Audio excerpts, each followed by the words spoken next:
Good afternoon. We'd like to call our Board of Supervisors meeting to order.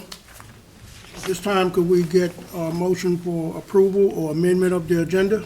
I'd like to make a motion to amend the agenda to add a discussion on consideration of a possible resolution regarding collective bargaining that is I would say, in line with VACO's position regarding collective bargaining. And also, I understand we need to add a short presentation by the treasurer this evening. Right. And also, we need to add a resolution for Mr. Rosie. Mr. Rosie. And I'll add that resolution also. Any other amendments or deletion? Seeing some, board members, what's your pleasure? Call the vote. I made a motion. You made the motion? Yeah. Approve it? Okay. Mr. Ely? Yes. Mr. Gardner? Yes. Mr. Acree? Yes. Ms. Roundtree? Yes. Chairman Jefferson? Yes. Ms. Amanda, we're going to go into closed session.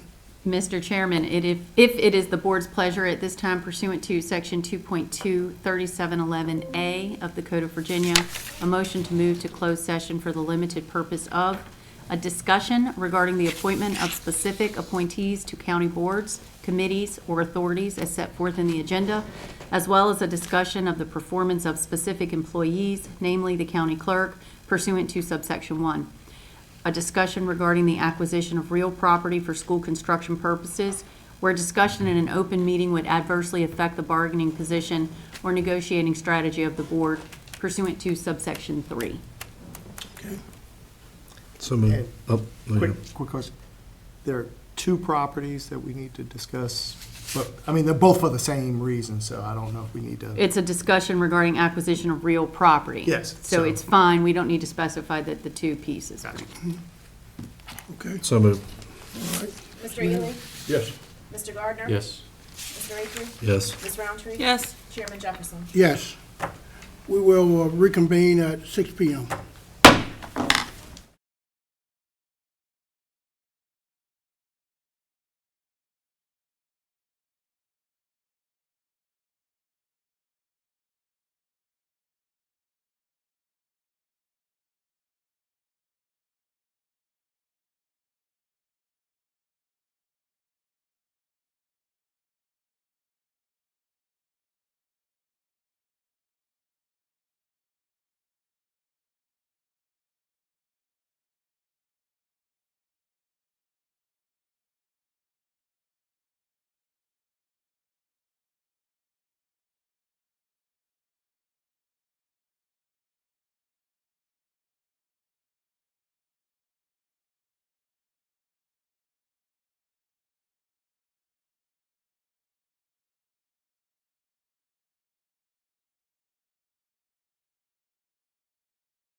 We'd like to reconvene our meeting. Madam Amanda? Yes, you need a motion to return to open session. So moved. And Wait a minute. did you roll call? Mr. Ely? Yes. Mr. Gardner? Yes. Mr. Avery? Yes. Ms. Roundtree? Yes. Chairman Jefferson? Yes. Mr. Chairman, pursuant to Section 2.23712 of the Code of Virginia, a motion certifying that to the best of each member's knowledge, only public business matters lawfully exempted from open meeting requirements and only such public business matters as identified in the motion to move to closed session were heard, discussed, or considered during the closed session. So moved. Madam? Mr. Ely? Yes. Mr. Gardner? Yes. Mr. Avery? Yes. Ms. Roundtree? Yes. Chairman Jefferson? Yes. I'd like to say good afternoon, and at this particular time, we will have the invocation ministered by Mr. Joel Akers. Thank you, Chairman Jefferson. It is my honor this evening, as it indicates, I'm responsible for the night's invocation.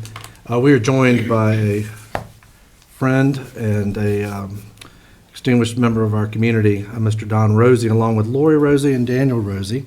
But I'm going to ask Mr. Don Rosie to come up and do our invocation this evening, please, sir.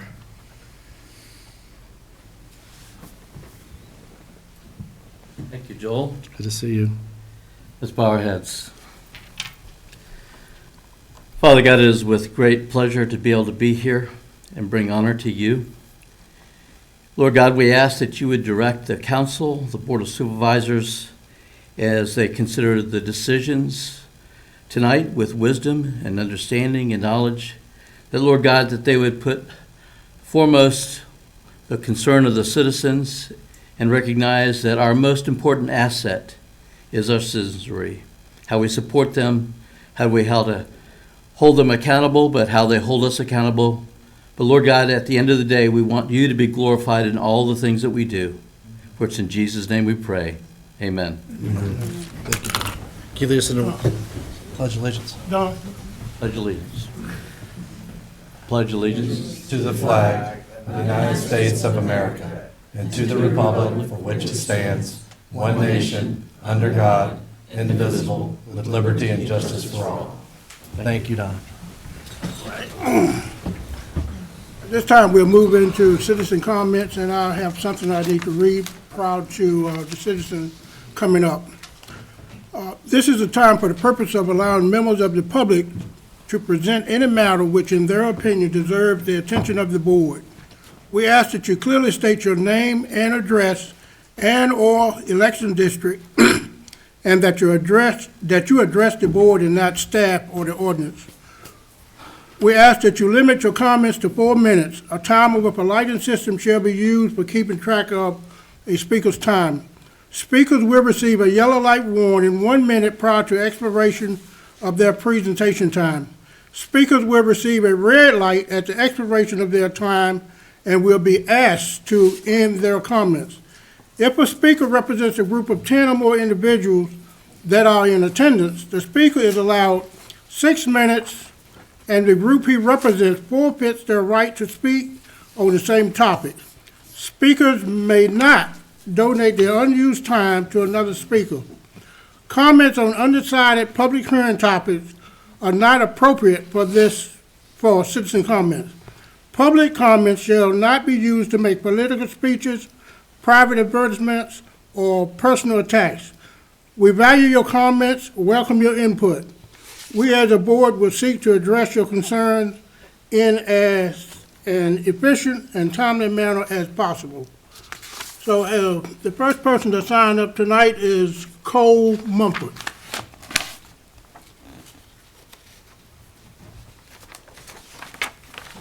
Good evening, Board. My name is Cole Mumford, and I live in the Cartersville District, and I serve as the Windsor High School Student Liaison to the Allouette County School Board. I am honored to hold that position to the Board, and I am proud representative of all Duke students. With being a representative of a body of people comes unnegotiable duties. Voice all opinions, views, and concerns of the people you have been chosen to represent. Be honest, transparent, and fair to all the people you represent. And most importantly, never put your personal bias before your job. And I hope to do that tonight for you all. This past January, our school district paid for a study on teacher compensation, comparing to neighboring districts. we, as Allouette County, rank significantly low compared to our fellow school districts. This should not only raise eyebrows, but also ignite action and motivation for this board to pay our teachers. My peers and I are in the classroom every day. We know what our teachers are worth. And trust me, it is not even close to what that compensation study states. This board should be ashamed of what they are paying our amazing, talented, determined, strong-willed, well-educated, and loving teachers. The students of Windsor High School call upon this board to pay our teachers what they are owed. They work long days in classrooms filled with 20 to 25 students each with different needs for the same education. Our teachers are worth it. Windsor High School has been ranked 19th in the state and labeled distinguished. But yet our teachers aren't seeing their hard work pay off in their salaries. I have been in over 25 different classes just at Windsor High, and I can tell you this. Our teachers and staff are the best in the world. I have teachers who have become mentors of mine and whom I hope to emulate when I go into adulthood. These teachers are positive role models for our students, yet they feel they are not valued for their service. It is in the proposed budget sent by the Allouette County School Board to pay our teachers the salaries outlined in the teacher compensation study, and I urge you, as a student who has experienced these teachers firsthand, to adopt it, accept it, and give our teachers what they are owed. They have gone far beyond expectations, and they are worth it. Thank you. Thank you. All right, Mr. Steve Zolas. Steve? I think I'm on the agenda. Yeah, he's actually special presentations. Okay, he signed up. Okay. All right. And Jessica Braun. Jessica?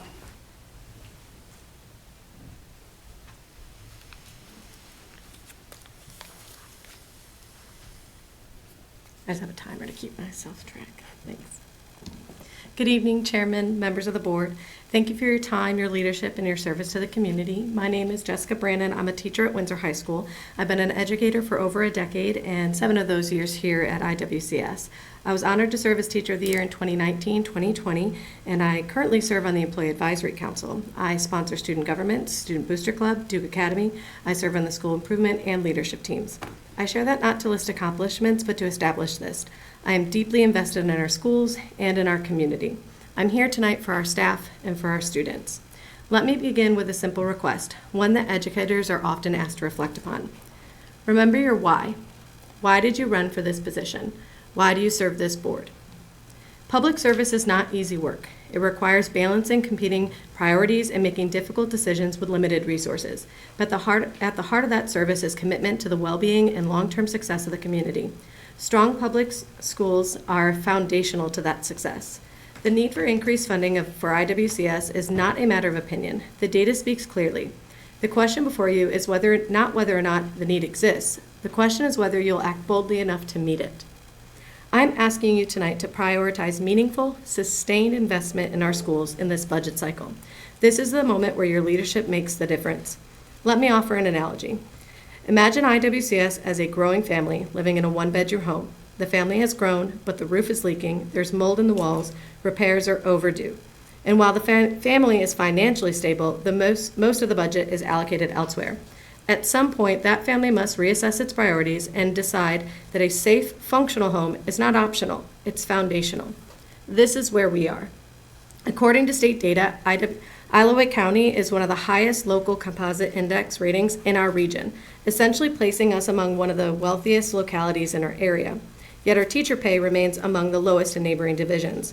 While many localities allocate 40 to 45% of their local budgets to schools, our allocation has hovered closer to 30% for years. A shift from 30 to 35% would generate nearly $5 million additional dollars for our schools. A 5% adjustment, millions for our students. This is not impossible. It's a matter of priority. The community understands this. Recent polling shows strong public support for increased teacher pay. Residents recognize that strong schools strengthen property values, attract families and businesses, attract families and businesses, and sustain long-term economic growth. When we invest in educators, we invest in our children. And when we invest in our children, we invest in our future. But salaries are only the beginning. Stipends for extracurricular activities and coaching has not increased in nearly a decade. Each year it becomes harder to find qualified individuals who are willing to take on these roles. Substitute pay is among the lowest in the area, leaving teachers to cover additional classes during their planning periods. Maintenance staff has been reduced while the needs of aging facilities continue to grow. And we're often asked to choose between things like HVAC systems and bus garages, as if both are not essential. We're beyond half measures. Incremental change will not stop the bleeding. Partial raises, temporary fixes, and postponed maintenances are bandages on a system that needs structural support. And yet our schools are performing. Windsor High School recently ranked second in our region and 19th in the Commonwealth based on accreditation performance. Across the division, staff are doing extraordinary work for our students. But dedication does not pay the mortgage. Passion does not cover rising grocery bills, and excellence alone does not retain educators. If we do not make significant changes now, we will continue to lose talented staff, programs will shrink, facilities will decline, and ultimately students in this community will feel the impact. We have great schools because of great people. The question before you is whether we will sustain that greatness or allow it to erode. Please remember your why, because the staff and students never forget. Thank you. Thank you. I have a paper with some extra signatures. Can I give that to the clerk? Thank you. Appreciate it. Board members, do you all, would you like to comment on anything or? You go first. I do have something. So it goes hand in hand with, we've already started touching on some budget things, in particular schools, but budget in general, I just encourage our citizens to take a look at last year's budget. I realize that it does take an effort to watch some of these meetings and to get a gist of what we wrestle with trying to maintain services. The schools, we were going to meet with the schools in the coming weeks, if you will, to discuss their budget. At the same time, this board realizes they're going into this budget season having to, and I'm welcome to be corrected, we had to add full-time employees to public safety to get fire trucks and ambulances out. That wasn't part of last year's budget, so that's going to be additional money that we're going to have to find. The SROs, I believe the grants for the SROs in the schools, that will expire, so that'll be additional FTOs that the citizens are going to have to pay for. And there's also, if y'all, some of us remember last budget season, we were still raised taxes, but not to have to raise them even more. There were some FTEs, full-time employee positions that were vacant that we weren't able to fill because there was no interest, because as county employees, they don't get paid very well either, quite honestly. And so I think we basically dissolved those positions so we can move that money to public safety. So we've got a lot of challenges ahead of us. I think that was stated tonight is exactly right. I went through the public school system here in Isle of Wight. We have some of the best teachers you could ask for. I did share on an email an individual that I know of who was came out of school, went through the school system here, was excited to be a teacher in our county, had a master's degree, and stayed about a year. PA had a good part to deal with that. I would also subscribe to the fact that if y'all remember, the schools were offering a sign-on bonus. So she was extremely excited about a sign-on bonus, only to find out because she had signed a letter of intent and not contract, she was ineligible. So that kind of spoiled it in her first year. And she no longer works for our county, and I think that was a real loss. Our school board is more than capable, I feel. Our citizens are the ones that elected them. We intend to have a good work session with them. I have questions as to, we don't run the school board on where they allocate, where they put their money. And so I would think, I'm not on the school board, but as a citizen for a moment, that your strongest thing is your teachers. You take care of those who actually touch our students and change the future. Not to say that all the support staff doesn't come along with it, but that's the important element. So I look forward to seeing how they manage the money that they're been given.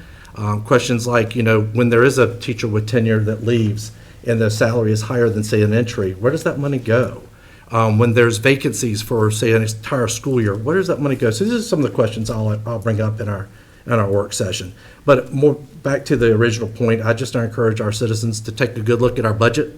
The checkbook is still online, to where you can see where our expenditures are, so you can see what tax rates. I believe we got a copy of the school's budget, proposed budget, their approved budget, about $7 billion, give or take on the That's operational side. Increase in the local. operating. 7.15 7.1, million and just, increase. and 1 cent on our tax rate is how much?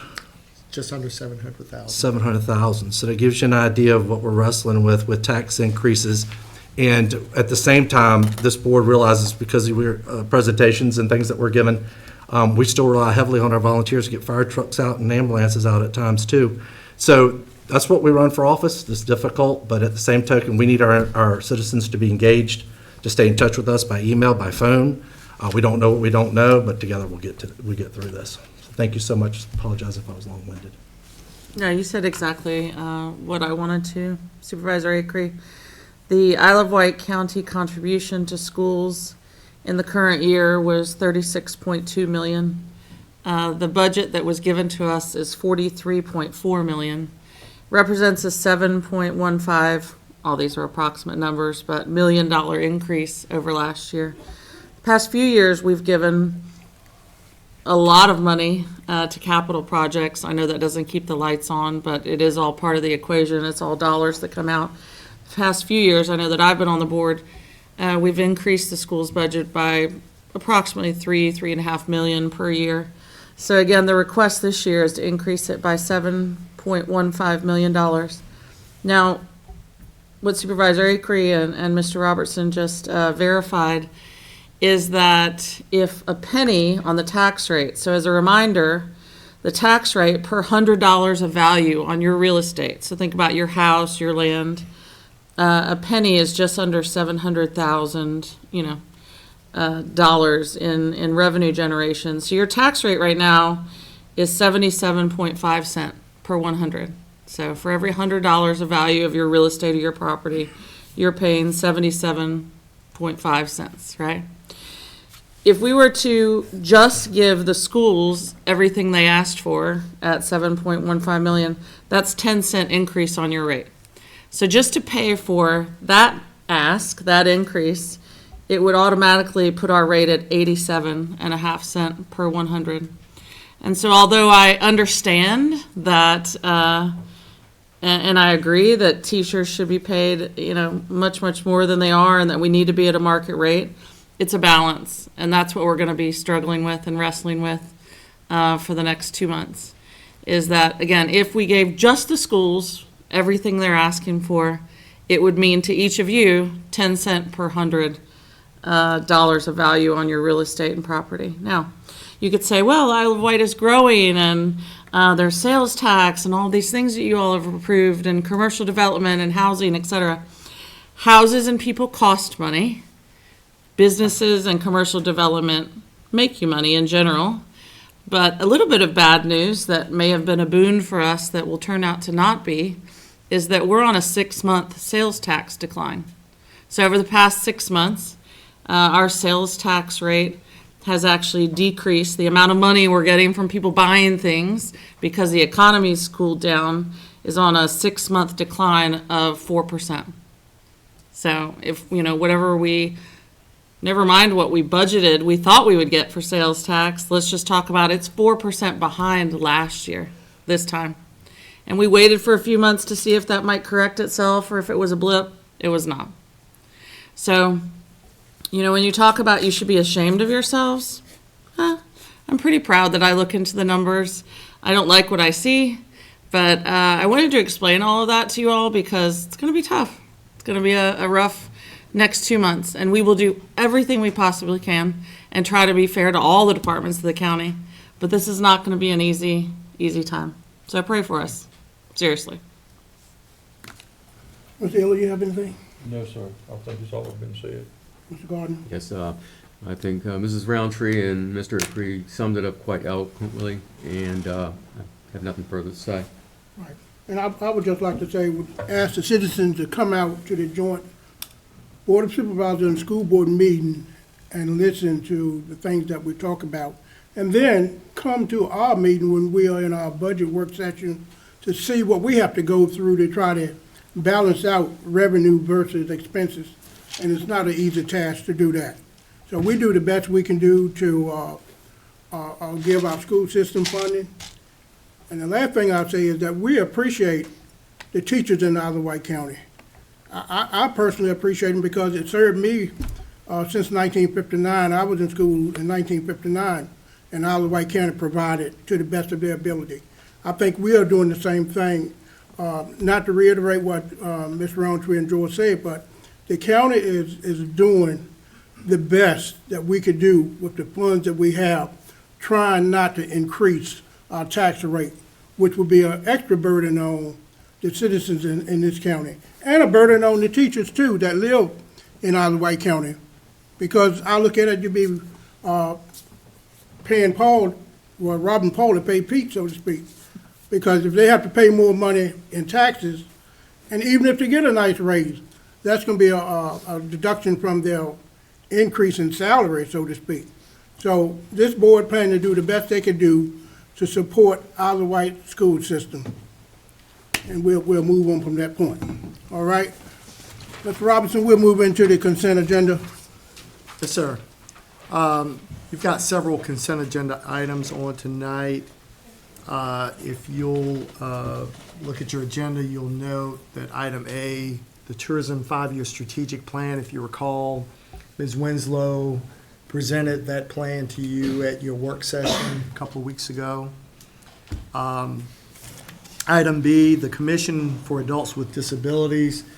There's been ongoing challenges with regard to meeting conflicts, and so they have moved their meeting to create, I guess, more consistency with regard to their schedule. So this is really a request to amend their bylaws, to adjust their meeting to the second Monday of each month, as opposed to the first Monday, I believe at 6 o'clock. And so we think that that would certainly help them with regard to their meetings. Item C, we received information recently with regard to the Carsville Ruritan Club. They're celebrating their 80th year anniversary, and so this is a resolution to recognize and honor that group in that celebration. Item D is the New Branch Farms Wedding and Event Venue. This business has been extremely benevolent to Isle of Wight County.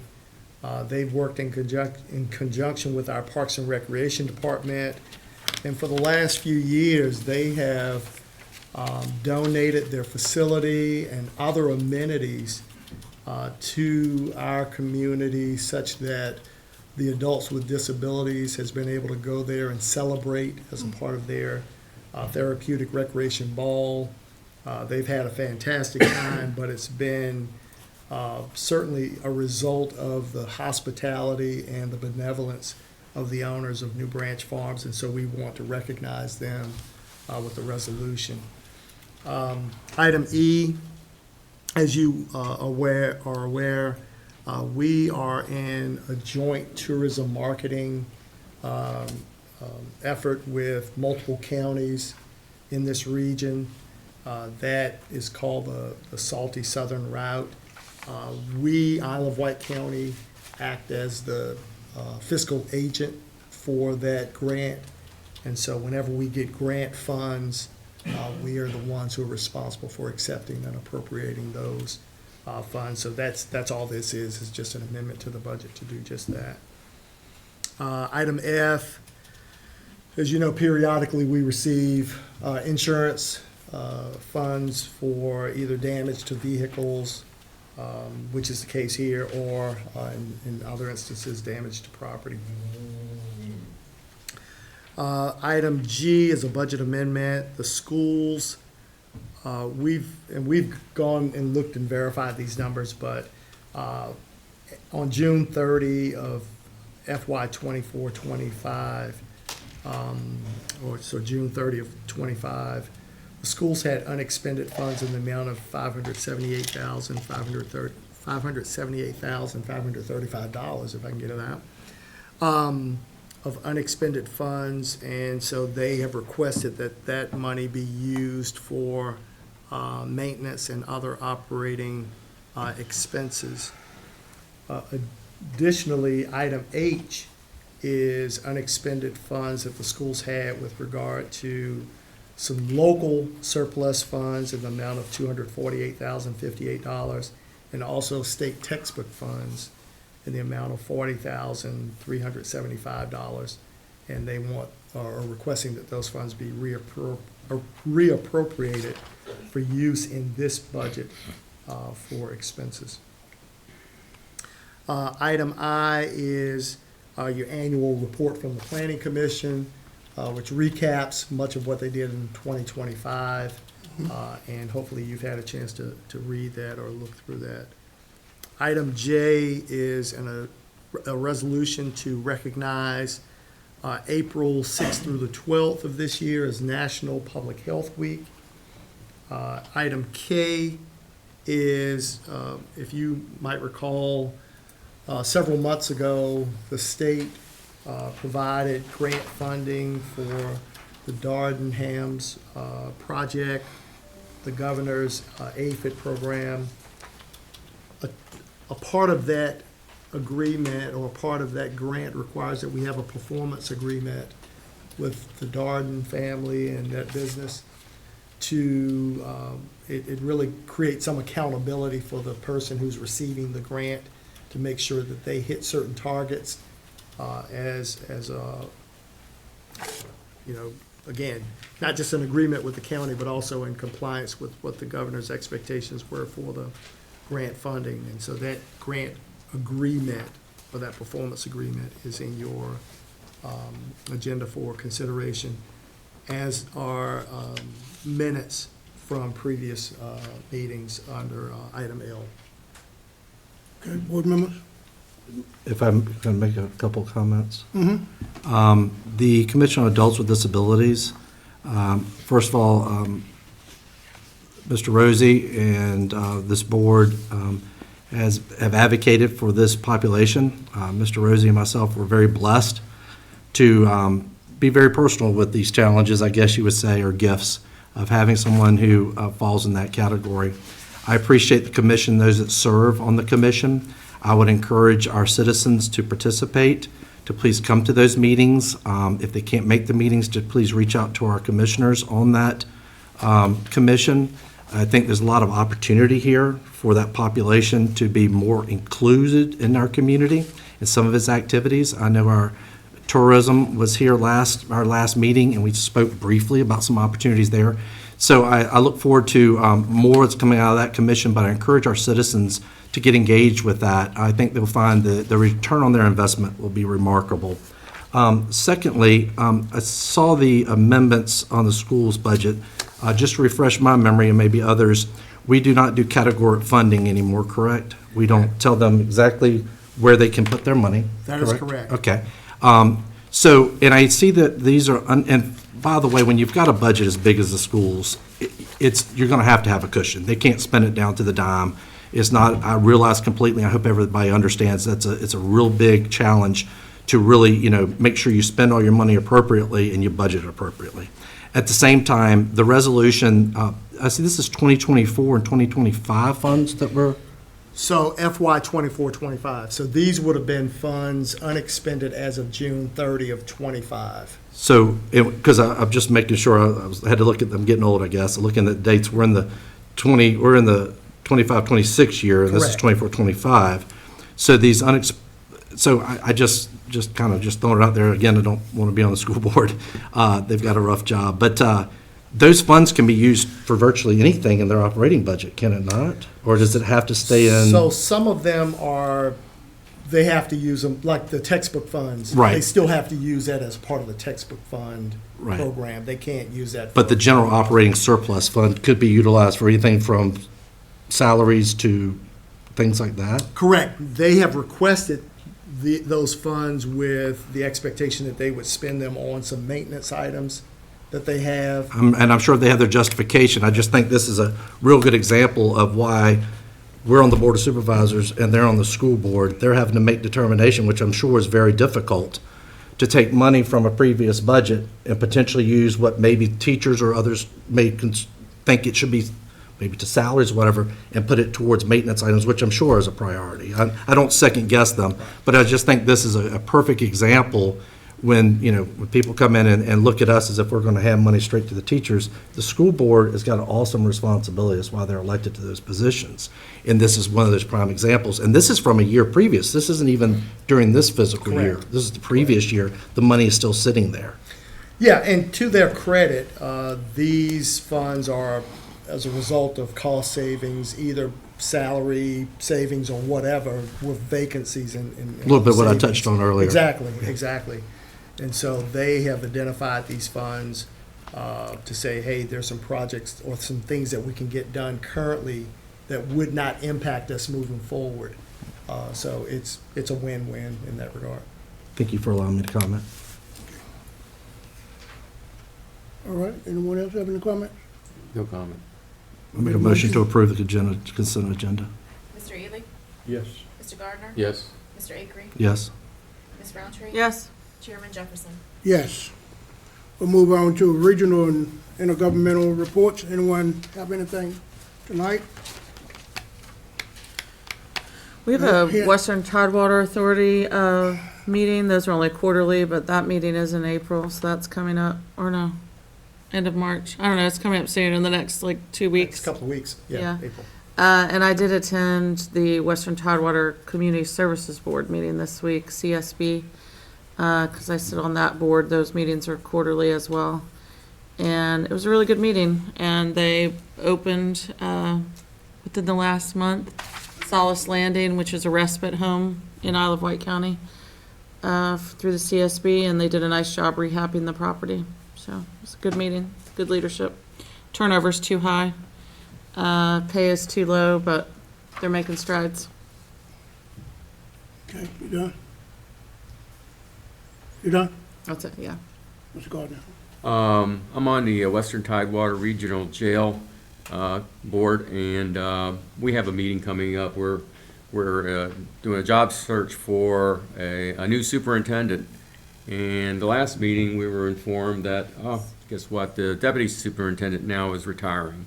So we have a bit of a challenge ahead of us and a decision to make, whether we're going to hire the superintendent and the deputy, or hire the superintendent and let them do a job search and find a compatible deputy superintendent. So that decision will be made April 14th. Thank you. That's it, Mr. Chairman. Mr. Ely? I think we have one coming up to Water Authority. Yeah. Coming up in about 2 weeks, a week, 2 weeks. Goes back quick. So, as of yet, we haven't been here for one this year. And I also attended the Western Tidewater Regional Jail Board Authority meeting. And with the good work of our Finance Committee, inclusive of Mr. Robinson and others from other localities and myself, we did go through our budget process, and we saw where we had made some errors, and it came down to the fact where well, Isle of Wight County would only now have an increase in our share, I think, what, 42 million? 42,000. 42,000, instead of maybe a couple $100,000. So we'll say kudos to Mr. Robinson and our financial staff. And we are meeting to entertain applications for a deputy, not a deputy, a superintendent. Superintendent. Yeah. Okay, and that's all we have. All right, we'll go into a special presentation. A would be Senior Services of Southeastern Virginia.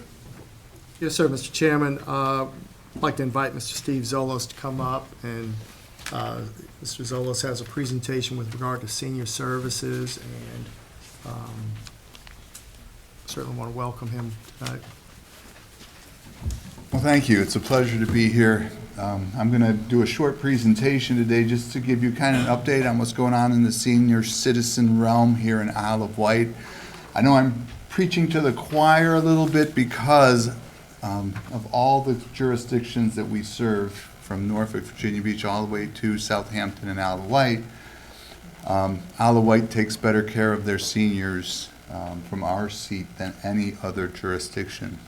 So I thank you for that, and I thank you for your commitment to recognizing the needs and meeting the needs of our older adults. I have a short presentation. It's called Solutions for a Changing Landscape. And do I move this, or I'll left click. you'll move it? No, left click. Oh, this. Oh, there we go. Again, just real quickly, 1 in 4 Isle of Wight residents are 65 and over. That's no news to you all. But this one might be a little bit interesting, and interesting as far as looking into the future a little bit. And I will say, as far as an aging community, Isle of Wight is ahead of the curve compared to our other jurisdictions, but they are close behind. And this isn't just a trend here in Hampton Roads. This is a trend not only here, but across Virginia, across the country, and around the world. So you can see for the first time, older adults 65 plus are exceeding the number of youth 18 and under. So the demographers tell us that this is not a temporary shift. Sometimes people look and they go, oh, you know what, it's the baby boom. The baby boom's going to come and it's going to go away. It's not going to happen that way. That's what the demographers are telling us. They're saying this is a long-term shift in our demography, and they're saying this is the greatest challenge of our generation, being able to change our thinking, figuring out how do we reposition ourselves on all levels, from product development to financial support to really everything concerning our economy. And being able to make this shift and understand the impact that this is having is going to take some significant thinking. What we see in the different jurisdictions, we see closing and consolidating schools. So what I've done is I've looked and said the demographers are saying things. Demographers always say things, right? But here's what I'm seeing across our jurisdictions. Closing and consolidating schools, reduction in youth programs, reduced demand for pediatrics, and smaller kindergarten classes. And what we're seeing as senior services in the community here and across our service area, we're seeing growing elder hunger, increasing elder homelessness. Seniors are the fastest growing population of homeless individuals.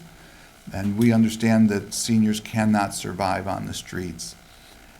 We see limited access to medical services, to shopping, etc., transportation all the way around. And we also see a strain on family caregivers. We have numbers of programs that help to serve our caregivers that are in the families, because if it weren't for them, we would just be so overwhelmed. We wouldn't know what to do. So what happens if we don't support our seniors? More calls to the emergency rooms, more acute admittances to the hospitals, higher utilization of nursing homes, and again, higher difficulties for the caregivers. So what's been done here in Isle of Wight in 2025? Senior Services has delivered over 4,600 free rides to seniors to their medical appointments, to the grocery stores, to the places they need to get to that otherwise they would have extreme difficulty, if not impossible, to get to. We delivered over 6,700 home-delivered meals, and we provided over 2,000 hours of direct companion care. 464 hours of affordable in-home care, 983 wellness sessions were attended, over 5,000 senior center meals. We're at Nike Park, and we're also in Windsor at the Baptist Church. I'll give you a little story there at Windsor. We were at the Windsor Town Center, and when we were at the Windsor Town Center, we had to close for a while because the children come in the summers. And we announced it to the seniors, and they called a meeting. And I came to the meeting along with my staff, and it was very telling because a number of them referred to that group as family. And they said, we will not allow this to stop for 2 months. We're family. And I had to give kudos to my team because that's exactly how we want people to feel when they come to our programs or utilize our services. And then the last thing on this list is 75 Medicare benefits counseling sessions. If you've had the pleasure of figuring out how to apply for Medicare, you understand how important it is for someone not on the phone to say, I got a product for you, but to come to someone who doesn't sell the product to say, what have you earned over the course of your life? What do you need now? And here's how you can get that. That's what we do for the folks in Isle of Wight who are applying for Medicare benefits. So this is just another little testimony. Frances Brown attends the Better Together Cafe in Windsor. She and her family were busy with jobs and school, and finally Frances found herself isolated. There was nothing here for seniors, she says, of the first years in Windsor. And then she joined the Better Together Cafes after her son encouraged her to attend. The program immediately provided something she had been missing, social connection with people her age. It was a godsend, she says. Nobody is ever excluded here. We're family, really and truly. I'm sure she was one of the folks at that meeting I just told you about. But it's nice to see testimonies like that. So our ask this year, and I know you'll do what you can, I truly understand the push and pull of budgets. We're asking for $190,000 to provide all the services that I just explained and more. Here's the breakdown: $69,000 for the Windsor bus line, $93,000 for the Better Together Cafes, $2,000 for marketing, and $25 for support for home delivered meals, iRide, and in-home care. And with that, I'll just answer any questions you might have. Pleasure to be here. I got one question, or Yes. two maybe. The Windsor bus line, how many people actually utilize the bus service in Windsor? I don't have the exact number, but I will tell you over the winter it goes way down, and then in the spring and this, last year spring we did a marketing campaign to make sure people were aware, and it was very well utilized. So I can get you numbers. I don't have them top of my head. Right, okay. And iRide, I know we got it in the town of Smithfield, but do you only take people to within a certain radius of the town of Smithfield? Not in the town of Smithfield. We'll take them anywhere. It's an on-demand service, so they can call. We'll pick them up from their home, take them wherever they need to go. There are some areas in Isle of Wight that are very difficult to get to, so we do have some limitations on how far in the outskirts we can go. Okay, so, and my question is, I know a couple up in Rushmere that needed help. He's in a nursing home now as of this week, but he needed help getting to and from his medical appointments. In Smithfield? And it was a hardship on his wife to get him out the house. He had both legs amputated and, she had to do everything for him, so to speak. And I was wondering, did you all extend your service out that way, like 7 miles or 8 miles outside of Smithfield, the center of Smithfield? If it's in Isle of Wight, yes. Okay.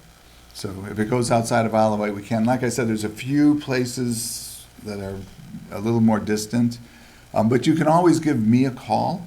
If you've got a particular situation that someone brings to you, I know as representatives you get asked questions a lot, you can call me directly.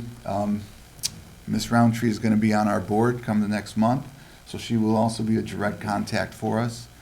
And I will say, we have a waiting list for Meals on Wheels right now. We don't have a waiting list for rides, but as more and more people demand the rides, we have to schedule them further and further out.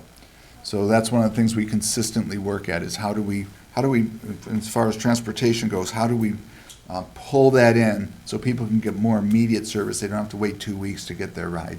Where's your pickup for Meals on Wheels, by the way? Meals on Wheels, we get some of our meals from the Isle of Wight school system. Okay. And so we pick up there and then we deliver to the surrounding areas typically. How many volunteers do you have working for you? It's a really good question. We have a really dynamic volunteer coordinator who's been with us about a year. We have about 85 volunteers now that are active. Yeah. Do you keep track of their hours? Yes. Okay. Yeah. Do you use like Better Impact? We did use Better Impact. Right now, we're using a software program called Neon One. Okay. Mhm. Yeah, I know the animal control facility, they're just implementing Better Impact to keep track of their volunteer hours. Mhm. And just to reflect how much, the volunteers contribute and that saves the county so much money. Yeah, yeah. And I'll tell you, the reason we changed Neon One, Better Impact was very good. Neon One just gave us flexibility to keep track of our outreach efforts as well in a way that Better Impact wasn't able to. So we have a very diverse need set, so that's why we transferred over to Neon. Great, thank you very much. Mhm. Steve, do you remember what the budget ask was of this body last year? Do you know? It's a- So it it's goes a- from what to Yeah. 190? I know a couple years ago it was 150. This is a little bit higher. And like I said, I completely understand your budget push-pull. And in this body, I can say I know I can trust you to take care of your older adults the best that you possibly can. Thank you. First of all, thank you for everything that you guys do. Our seniors, we owe a lot to our seniors, obviously. One of the things that comes up as you sit in most meetings, whether it's local or even at state level, we talk about affordable housing. And affordable housing, I think the first thing we start off with is keeping housing affordable for our seniors and the ability to stay in our community. That's our priority. That's why some of the things that this evening we've already discussed when it comes to the, taxes and those kind of things. You had mentioned, I think a lot of times until we find ourselves in a situation, we don't realize how much of a challenge it is on our seniors. Having worked for EMS a number of years, I know there were many times we get called to residents, quite honestly, because they were just plain lonely. Other times for simple things that they needed help with, because they would have children that lived outside the state that you couldn't get in touch with, et cetera.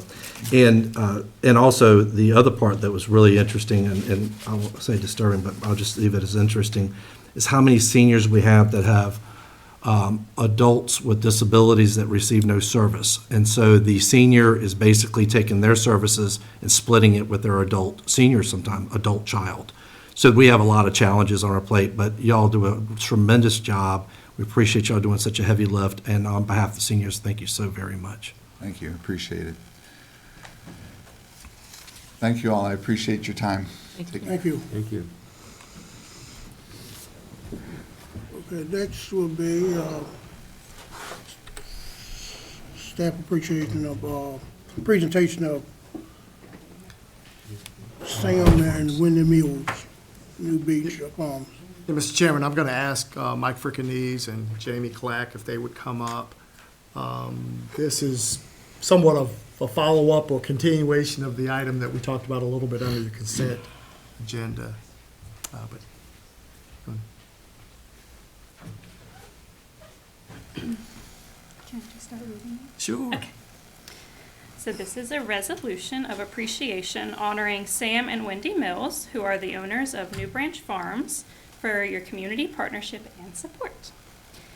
Whereas Isle of Wight County Parks and Recreation, Therapeutic Recreation, is committed to providing meaningful recreational opportunities that promote inclusion, connection, and quality of life for individuals with disabilities.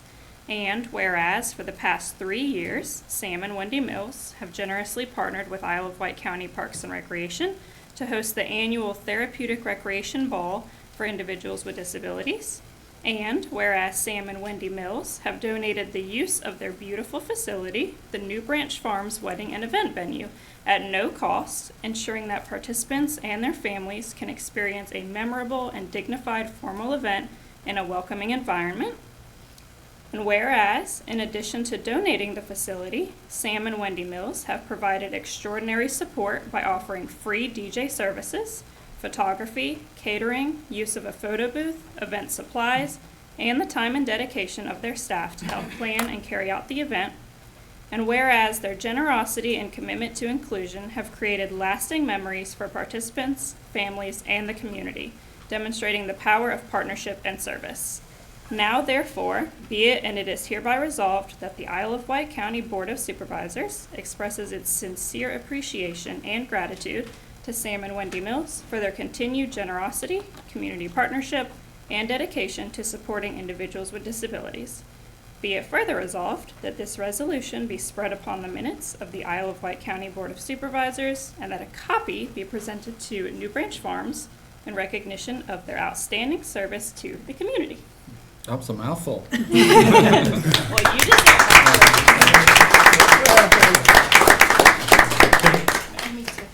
Board picture with them. We're going, sure. We're going to go down and get this picture. And Mike, I think the board. We'd like to just take a picture with them. I wanted one without you first. That's the best one. That's the best one.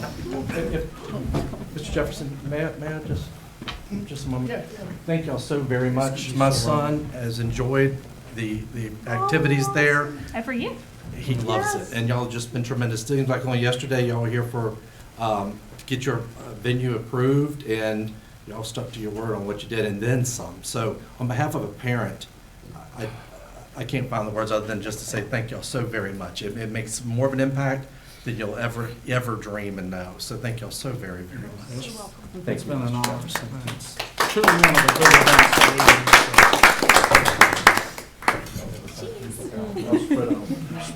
I got a little bit, I can spread it, take a place. And 3, 2, 1. And 3, 2, 1. Thank you. Thank you. Thank you both Yeah. very much. And Mr. Jefferson, Well he deserved. was a big part of us Yes, being a sir. part of that along when we were going through all this process and help us through all that because it's quite a task to get through all that. Y'all did a lot I'm of glad you're in my much. district, okay? That's right. We're glad you're in the county. Thank y'all so much. Thank you, Jamie. And Mr. Chairman, I think that is a testament to, sometimes you all have to make tough decisions that maybe citizens don't always appreciate in terms of what you see and what your vision is, but certainly this company has improved our community immensely. Yes. So, So you need to make, do we need, was, I don't know, that was in the it was in consent my agenda. consent. So we're Yeah, good. Okay.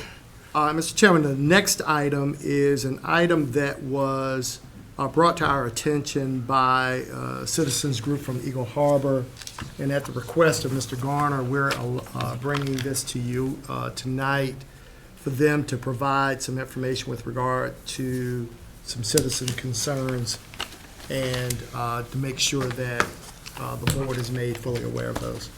Okay. Hey, good evening. My name is John Lent. My family and I live in the Eagle Harbor subdivision here in Carrollton, and we have been members of the community for 20 years. I represent the Eagle Harbor Concerned Citizens Committee, and we appreciate the opportunity to speak to the Board of Supervisors tonight regarding traffic safety in our community.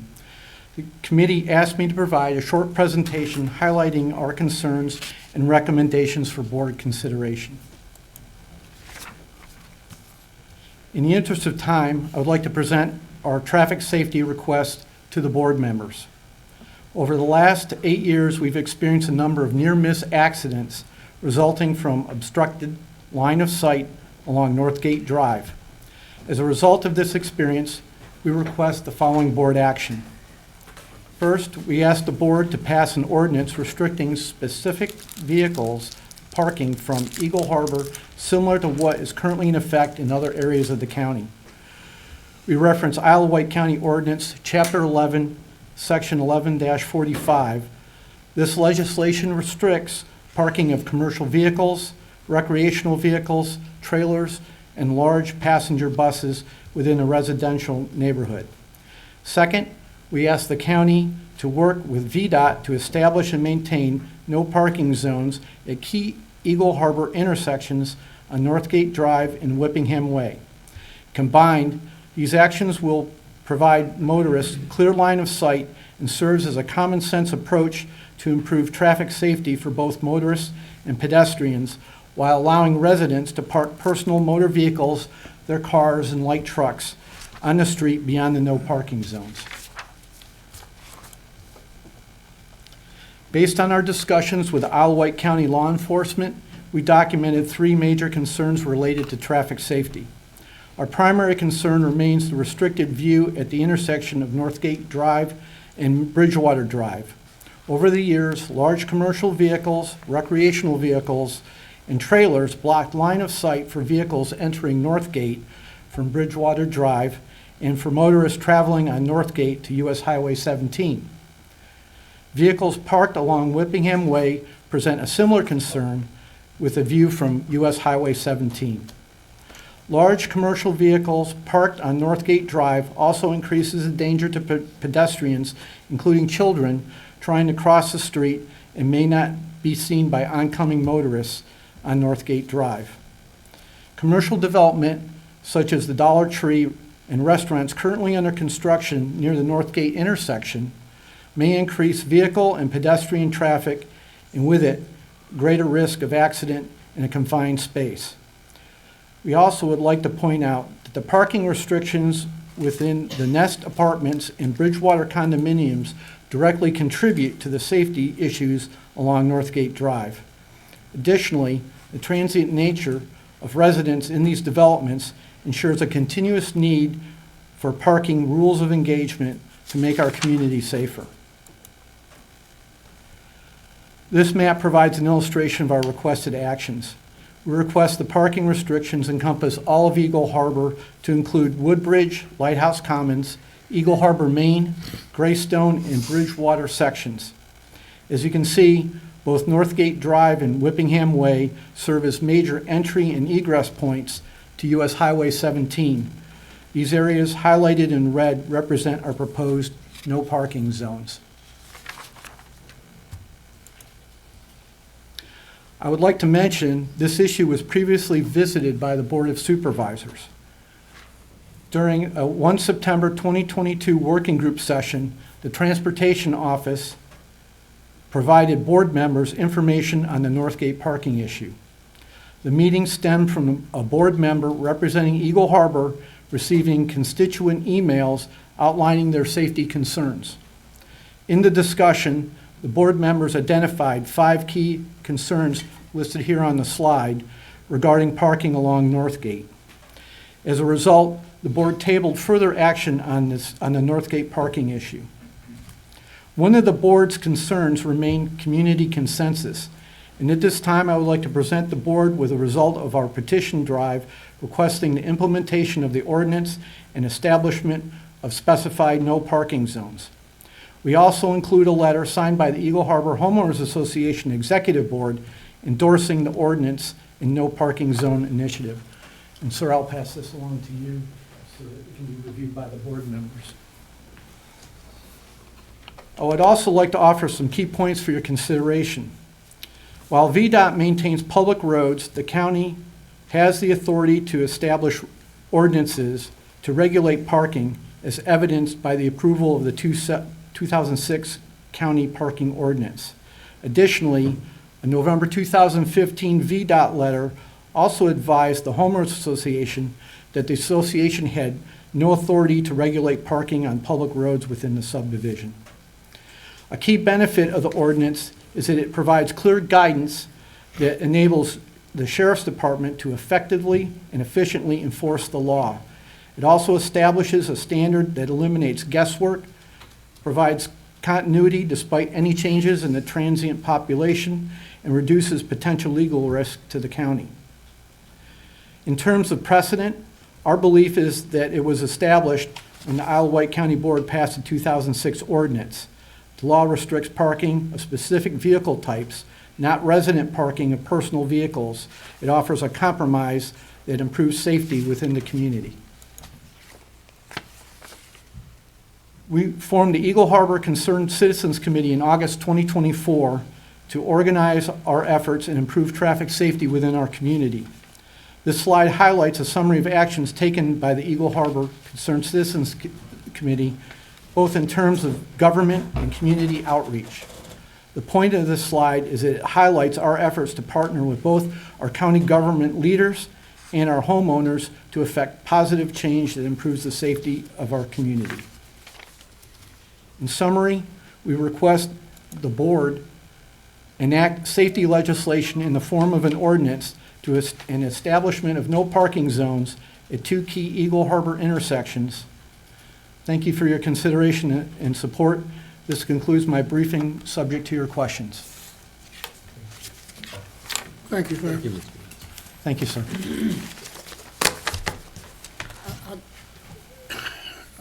Do you want to comment first? Or Go ahead. I would say we need to give this issue back to our staff, let them investigate it, come back and report to us at our next meeting, and see if we have any legal authority to do what they are asking for. And so with that in mind, you know, there was a slide that said, don't want to set precedents. Precedents I could care less about when it comes to safety of individuals and so forth. And again, it's been a number of years since it seems longer than what it indicated there. It seemed like to me when we had the sheriff in here and VDOT was in here, they said we could make whatever we wanted to. They were not going to enforce or couldn't enforce. It was, I think you're right. You're right on. We need to get staff back engaged. If there's an ordinance that we can put into place that will enhance the safety of that area for the citizens, I'd be all for it. But I think that was the original intent when Mr. McCarty brought this up the first time. And I don't know why it would have stalled or, I mean, I saw his notes, but it seems to me the sheriff, his feedback on it made it either difficult, impossible, or somewhere in between to enforce. Difficult to enforce, yeah. Right. Now, when you said difficult to enforce, was it because of staffing issues? That was part of it. I mean, it's like saying don't put up a speed limit because we can't enforce it because of staffing issues. But anyway, I think you're, And so they brought that up to us too, but we think that the ordinance, if it has a $250 fine associated with it, that's going to deter people from doing that. And enforcement, we're not asking them to come out every time someone calls on the telephone. at least there'd be something What we're there. asking them is they do normal patrols. If they see something, then they can write a citation. And we think that will solve the problem because it's working in other subdivisions. I thought we concluded when we talked the last time that they wanted only to have an ordinance for a certain portion of, like, that neighborhood. But that was something that we said we could not have, because if you have an ordinance, it should be for the entire development, not just certain portions of it. So maybe we dust it off and look at it either, if that is part of the concern, maybe we look at it because it's in the DSD as opposed to the rest of the county. I know that there was a parking concern in a well-established or an older neighborhood that, I mean, anyway, I won't go into the details, but it was similar concerns and we couldn't get it enforced. I think we should dust it off, get staff re-involved, get them re-engaged and see what we can do with it. If I may, sir, you're exactly right. We're asking for the whole subdivision. In my opinion, this issue is bigger than Eagle Harbor. It is. There's a dependent of I mean, we're growing. We just approved a condominium and was it Kemp's Village a couple weeks ago or last month. And we're building all these subdivisions, but we have to make sure that we have a consistent safety effort that would prevent an accident from even happening. And I don't think that it should be just one or two. I think there should be a standard approach to the whole issue of traffic safety where it affects everybody in the county, not just Eagle Harbor or Gatling Point or whatever. So when you drive through Greystone, you go through Greystone tonight, homeowners are parking on the street. If they have guests that come to see them, where are they gonna park at? They're gonna park on the street too. So how are you gonna have friends Exactly. come in and nowhere to park? But they do have a place to park. If you look at that map where we have the no parking zones, they're like 30 feet. Beyond that, their guests, like at Bridgewater, for example, their guests can park their cars. What we're concerned about are the large tractor trailers that are parking there, the trailers that people use for storage that sit there, and these other recreational vehicles that have parked there in the past. And I can go and show you in the backup slides. We have pictures of all this. You're talking about utility and commercial Yeah. traffic. Yeah, I'm talking about like a over a 10,000-pound gross weight tractor trailer. And I personally, in all the subdivisions I've ever lived in, have never seen that allowed. And now we have that, and it restricts the view of people traveling on Northgate. And it hasn't caused an accident yet that I know of, but we've had a lot of near misses, and the reason that is I think because of A, luck, and B, it's a 25-mile-an-hour speed limit, so people have a little bit of time to react. But we should be looking at that really hard and saying, hey, we need to prioritize safety. Okay, so we'll say we'll turn it over to our staff, and our Okay. staff investigate and report back to the board. And that's fair. And if you need anything from our committee, please let us know, because we'll be more than happy to provide input or to help with the process. And while we dust that off and bring that to the forefront, let's also look at, I know the VDOT has a standard for its road width. Let's also look at the road width that you can make that larger as an ordinance to accomplish things like public safety and those kind of things. So maybe we, at the same time, we use it as an opportunity to also, because we just got through with Brett Way being a concern, in the future, we may, I don't know that we would or not, but look at the width of roads and subdivisions, main thoroughfares, et cetera, to make sure it can accommodate not just, I mean, he brings up an example, so there's no parking here, but they can park down there, but does that allow for emergency vehicles, for a ladder truck to put out a 14-foot spread for jacks? It probably doesn't. So I think we can get into the weeds at a work session on it. Okay. All right, we'll be getting back with you. Hey, thank you very much for your time. We appreciate it. All right. Yeah, Don Rosie, yeah, be coming up. Mr. Rosie, we ask you to come up, sir. All board members come down. Yeah.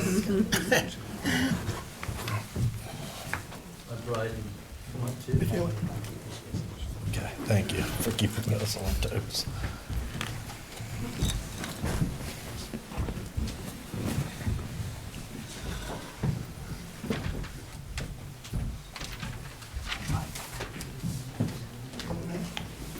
Good to see you. Yes, I'd love to. Lori, Come on down on the floor. come on, Lori, come Daniel. How are you? Good. Good to see you. Hey,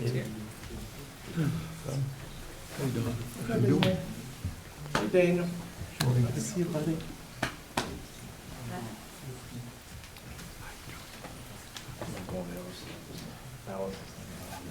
I would like to say tonight was great pleasure that I've known Mr. Rossi now for what, 8 years, right?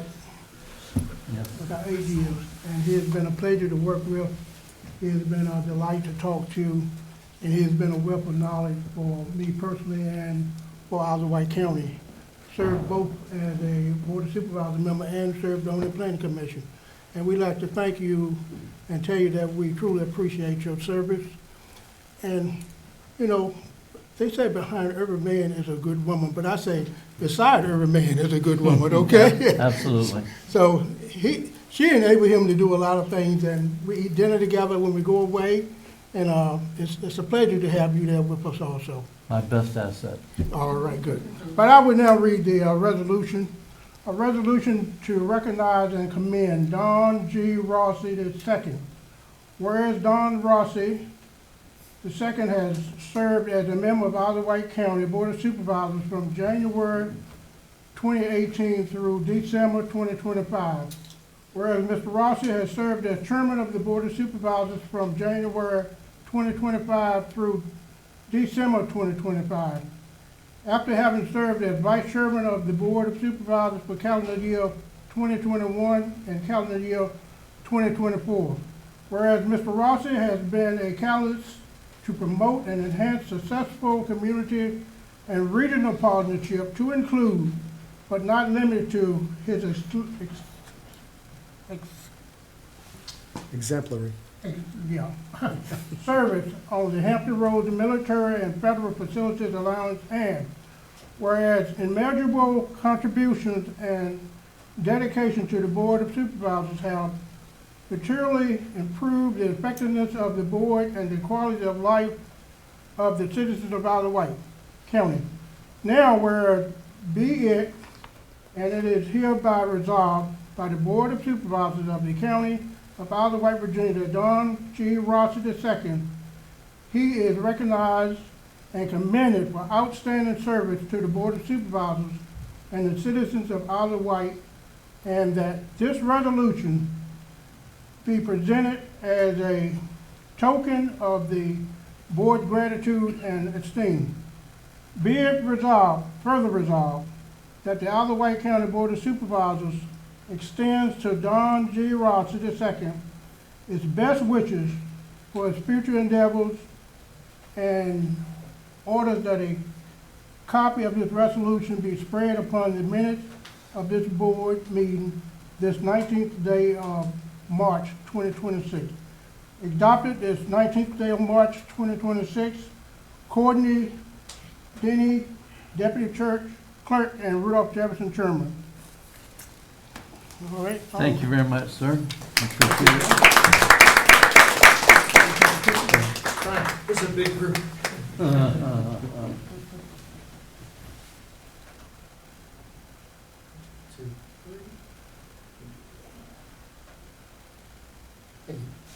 Just a brief comment. It has been my pleasure to serve this board, every single one of you, and the ones in the past as well.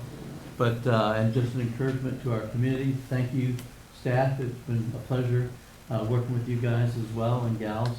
And just a reminder that as you make your decisions in the years ahead and this year, that the most important asset in Isle of Wight County is a citizen.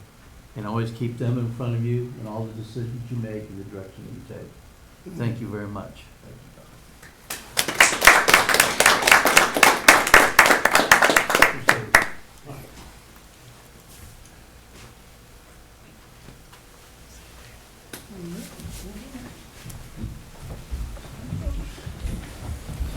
No exercise.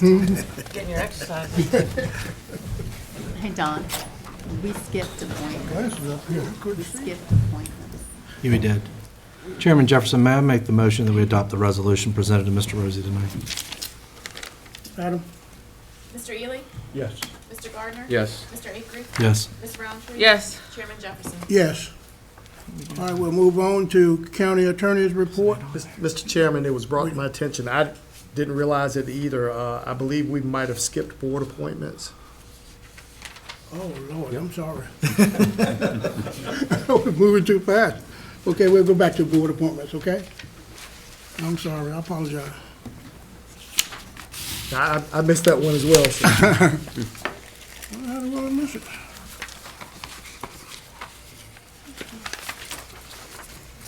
Oh. It was not on the agenda. Yeah. It's on the digital one, Number but 10. Oh, maybe it's not on the printed one. Number 10. Okay, okay. I'm sorry, I missed that. Ms. Roundtree, you got some appointments? I did not. I don't have any. Joel? do not. Mr. Gardner? I do. Yeah. Mr. Chairman, I motion that I recommend that Derek Jenkins be approved for the Board of Zoning Appeals. Okay. Any unreadiness? Hearing none? Mr. Ely? Yes. Mr. Gardner? Yes. Mr. Acree? Yes. Ms. Roundtree? Yes. Chairman Jefferson? Yes. That's the only one you have? Yes, that's the only Mr. one. Ely? Yeah, I got 4. Four, okay, let's do them. First one, Blackwater Regional Library. I'd like to make her on the board, Jackie Carr. Okay, any unreadiness? Madam? Mr. Ely? Yes. Mr. Gardner? Yes. Mr. Acree? Yes. Ms. Roundtree? Yes. Chairman Jefferson? Yes. My next appointment is the Social Services Board. This is Carla Duck. Any unreadiness? Madam? Mr. Ely? Yes. Mr. Gardner? Yes. Mr. Acree? Yes. Ms. Roundtree? Yes. Chairman Jefferson? Yes. The next one is Commission of Aging. It's Jenny Berge, for be on the Commission of Aging. Okay, any unreadiness? Hearing none? Mr. Ely? Yes. Mr. Gardner? Yes. Mr. Acree? Yes. Ms. Roundtree? Yes. Chairman Jefferson? Yes. Add one more, the Commission of Aging is Katie Wisnick. Mr. Ely? Yes. Mr. Gardner? Yes. Mr. Acree? Yes. Ms. Roundtree? Yes. Chairman Jefferson? Yes. All right, now we'll move into, Could I do this resolution for the Cargill broken part?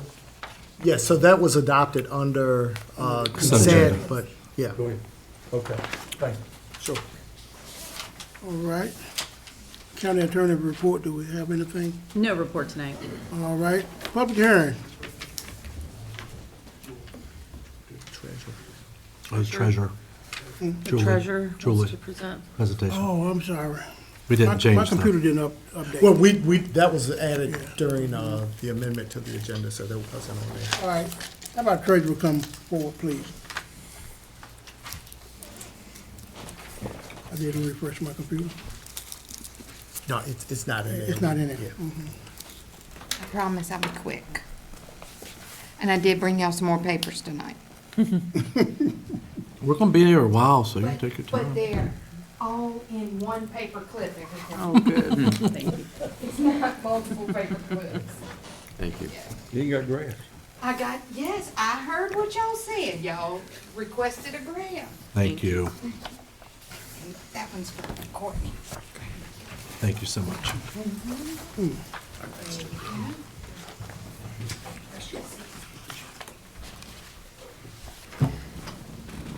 Okay, I just wanted to come up here. I did go back and get historical data going all the way back to 2016, all the way to February of '26. So I put it on a graph, and I did go through and find what used to be called tax levy reports. Now they're collection reports, but it's the same thing.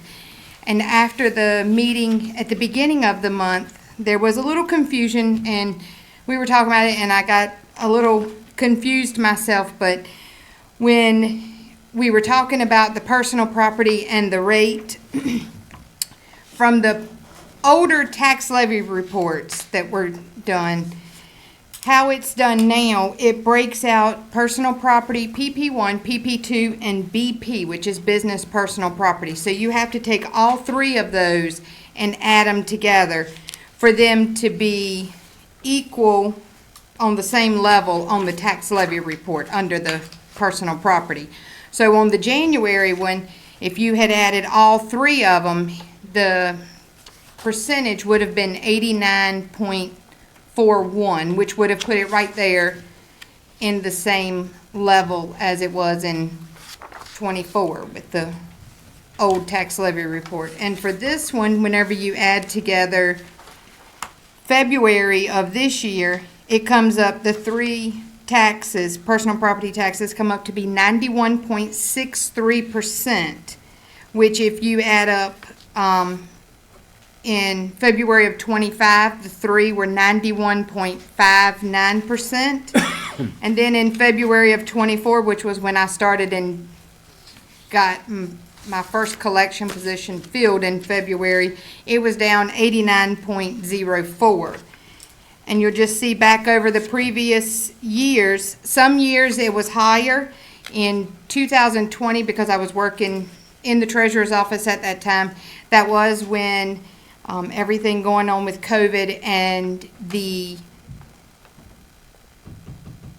penalties and interest date for it to start accruing was stretched out. The due date was still set as normal. So that one made a little bit of difference, and we have found that in the past, the prepay accounts that are set up for citizens when they want to do their prepays for the upcoming year, they were put on the previous year's tax bill to just sit as a credit, which would skew the numbers a little bit. I'm not saying it skewed it a lot, because I would have to go back and actually try to figure out how much was there before, but that can change the numbers a little bit so far as collection.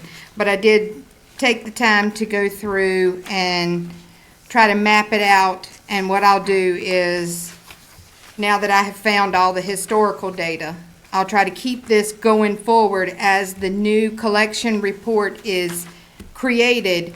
Then I will bring y'all a new little packet of information like this. So then starting January, you'll be able, I'll just bring you the graph because you already get the collection report in your board packet.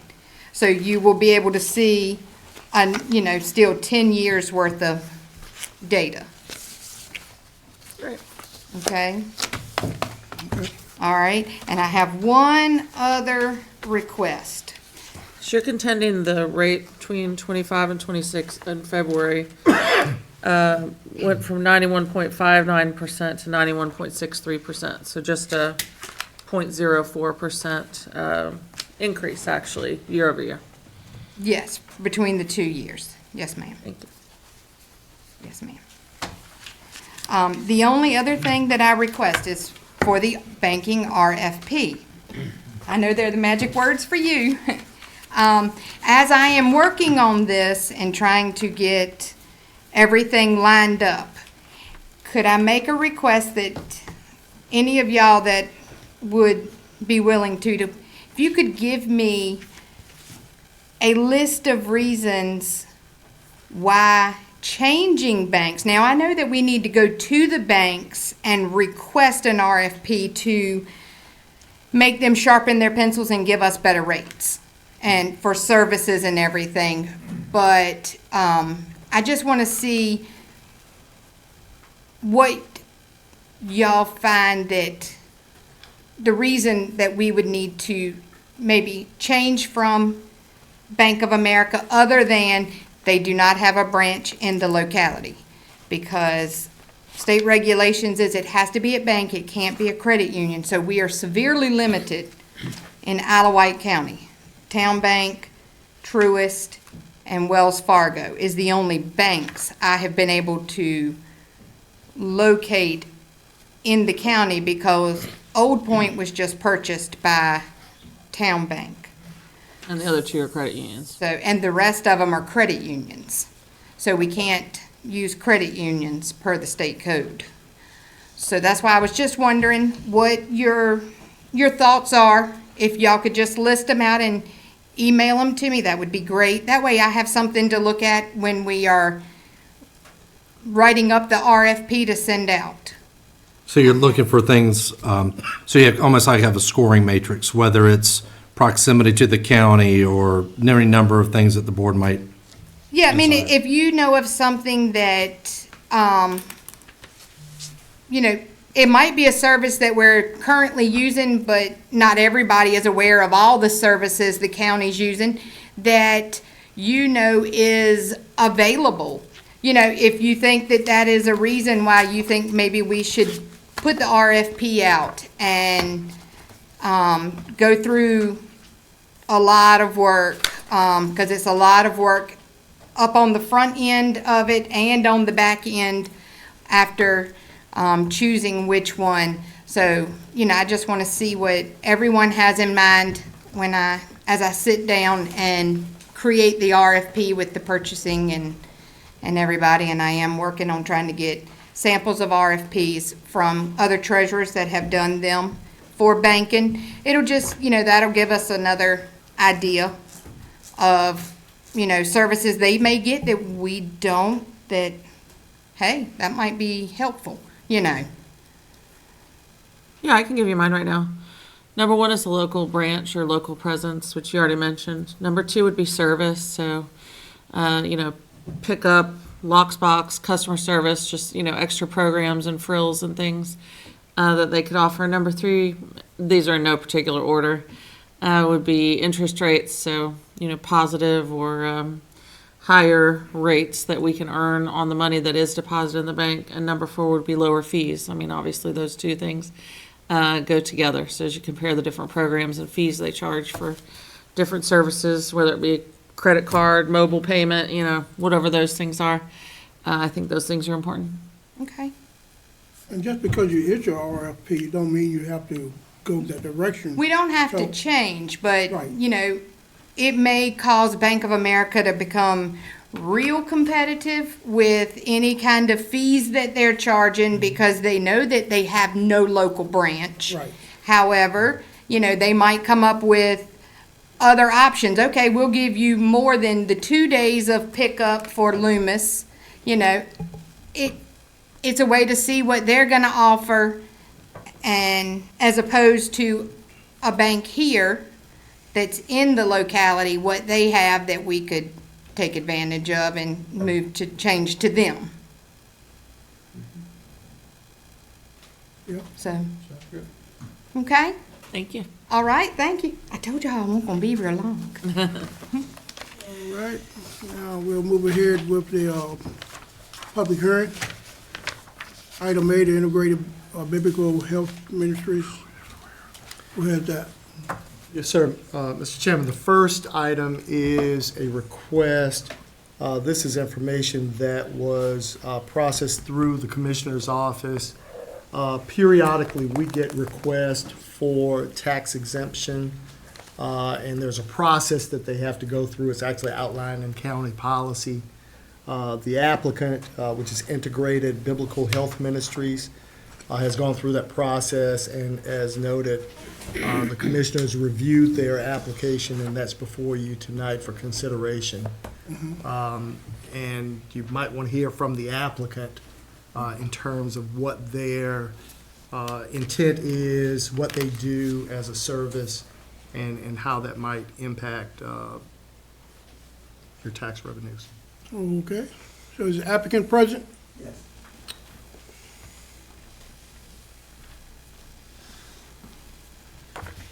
Good evening, Mr. Chairman, How you doing? members of the board.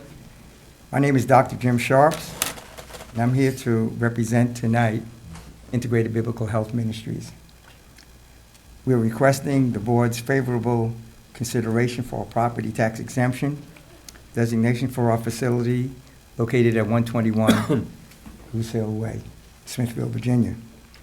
Integrated Biblical Health Ministries is a recognized 508c1a ecclesiastical corporation sole faith-based ministry. The summary of our two-page description for community service is such. I prepared a one-page statement that I'll provide for all of you. As you indicated, I submitted the full application, but essentially, the summary of that two-page description of community service includes, first, regular membership church services, services to various churches, health education, support services, through a really unique lens of providing health support. It's a very biblically based, original medicine, time-honored natural health approach to health and wellness. We focus on developing the whole person, not only spiritual, but spiritually, physically, and mentally. We've spent over 3 years in the community, actually started in early 2000. Community service to a full spectrum of demographics from infants all the way through senior citizens.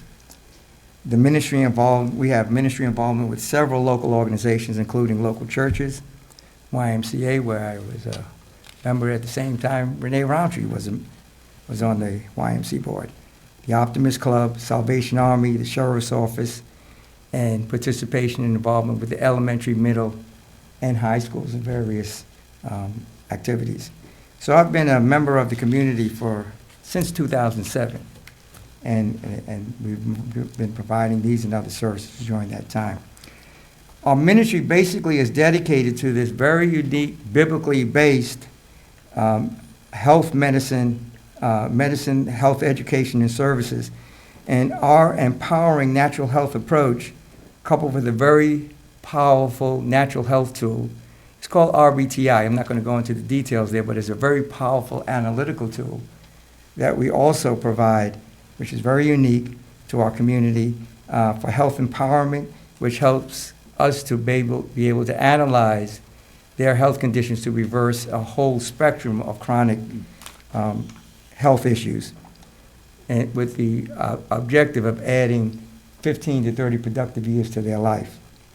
Looking ahead, IBHM is working with one of our Isle of Wight doctoral graduates, one of the members of our ecclesiastical 508c1a, develop a residential wellness center here in the Isle of Wight area. This expansion aims to enhance the ministry's ability to serve the Isle of Wight and its supporting areas by providing comprehensive wellness services in addition to spiritual, physically, and mentally as well, with both hourly, so they can come in for an hour consultation, and residential up to 2, 3, 4, 6 weeks, up to 6 weeks, based on what their particular health issues are.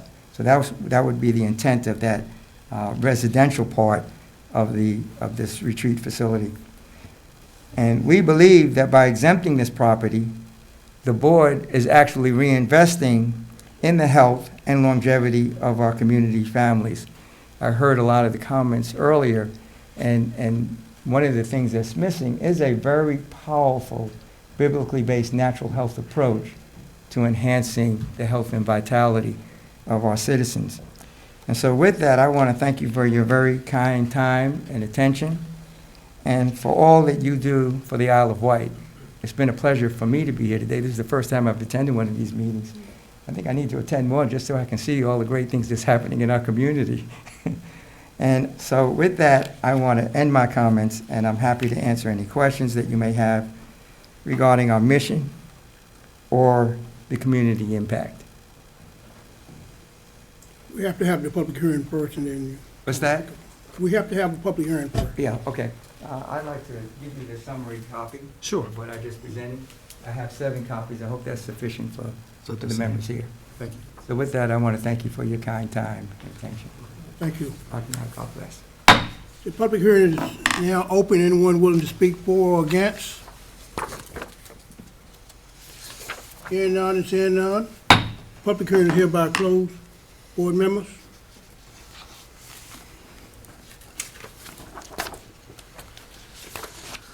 I have a few questions for the Commissioner of Revenue.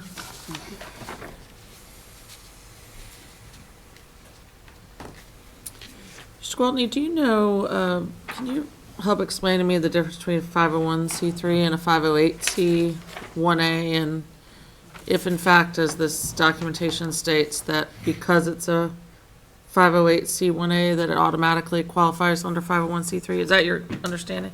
A 501c3 is an IRS designation for nonprofit. Those that receive that designation have to file a federal tax return each year.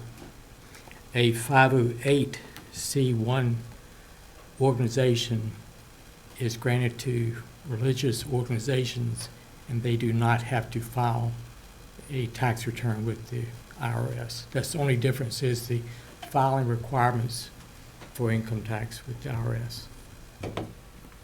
And is this property zoned as a, I mean, what zoning category usually is a church or a place of worship or a religious organization? Commercial, community conservation, I mean, what's the, maybe I should ask Amy? Civic. And is this property zoned as civic? I would think it's zoned residential, being in a subdivision inside the town limits. It's in the town of Smithfield, so I'd have to Right. look that up. Oh, it's in the town of Smithfield. It's in the Goose Hill subdivision. Over by the Y. So does our decision affect town It taxes does. as well? It does. And then would they have to go by what we said, or do they have their own ability to? We would exempt the property on the county tax rolls. When it goes to the town, it would be an exempted property for them as well. So they would go with our ruling, essentially. Do we have any other properties of this type that are 508c1as, but yet are in residentially zoned areas? No other precedent? Not that I'm aware of. And of all the other 508c1a properties or entities, are all of the rest of them like actual places of worship and church, or just business entities? Could you repeat that again, please? So everyone else that has the 508c1a exemption within the county, are they actual places of worship, or is it a mix between like a worship center where people go on certain types of day versus more of a virtual center or a home like this? We do not have any other Nothing else like that. We don't have any other 508. No, we've had 503, but not 508s. So most churches are 503? There's some ministries that the county has granted exemption to previously. They were 503s. So this would be our first 508. Thank you. I have a question. They have listed here $700,000 in property. There's a new Senate and House bill that's sitting on a governor's desk right now related to ministry-based by right housing. What kind of building is it, and how much land is there associated with it? For the applicant here, Yes. It's 5 acres. 3 to 5. the parcel is 2.5 acres, and the total assessment is 742,600 land and house combined. Okay. Interesting. Annual taxes run just under 5,800 a year for county plus town. No, the reason I'm asking, it was pretty much what I explained before, is that there's the provision on the governor's desk to be signed for up to 20 multifamily housing units to be essentially unilaterally by right to build on church property or a 5-0, the type of nonprofit that you're describing. So that's just something, that you need to consider. And it's downtown Smithfield. Yes. It's in Goose Hill, right behind the Y. It's in Goose Okay. Hill Way. This is a neighborhood already established. Okay. Yeah. Okay. I'm just getting a visual picture of how this is. I think the bill that you're speaking of is anything that might be in the making or whatever. Mhm. I hope it don't apply to developers already planted and up and running. Okay, just curious. I have not seen that bill, but we'll take a Okay. look at it. Okay, anybody else got a question? Well, I got a question or so, and I don't know this for sure. Nonprofits, normally you don't have salaries associated with nonprofits, do we? Some do. You can. Salary? Yeah, Mhm. Red Cross. Directors and stuff like that sometimes, MDA, et cetera. YMCA is a nonprofit. Yeah. Their people get paid. The people in the YCM, the employees, they got employees, they get paid. Yeah. Churches have employees that get paid, like pastor. Music director. They get paid in our church. But Mr. Watley said most of the other places of worship and religious organizations are 503s, not this 508. Okay. C1A. We had something similar to this a few years back, very similar. And this board took a stance on that. One, the other question I would ask is, okay, if this property is exempted, will it still be, will the folks that own their home still be living in it? I think that's a question for Yeah. Mr. Sharp. Yeah, yeah. If I could go back to Ms. Brown-Tree's statement just a few minutes ago, churches come under the state code that allows them to be exempted. In 2003, General Assembly changed that, and they said any nonprofits to be exempted will come to the local governing body. So that's why we're here tonight, because it's a nonprofit that is applying for tax exemption rather than going through the General Assembly as they have done in the past. So this is Biblical Health Ministries, but it's not classified as a church. It's just a nonprofit. It's a nonprofit, correct? So what would keep the, It's a faith-based nonprofit. right. So what would keep the Brewerton Club or my knitting group that I got a nonprofit for, designation for, or Smithfield VA Events that's a nonprofit, what would keep any other nonprofits in the county from coming and asking for the same exemption? If they're a nonprofit, it's not covered by the previous legislation, they would come here for the exemption if they have property that they want to exempt. It could be personal property where they have a vehicle but they have no real estate. So they could apply for real estate or personal property or both. And is this application just for the real estate exemption or also for the personal property exemption? Just for the real estate.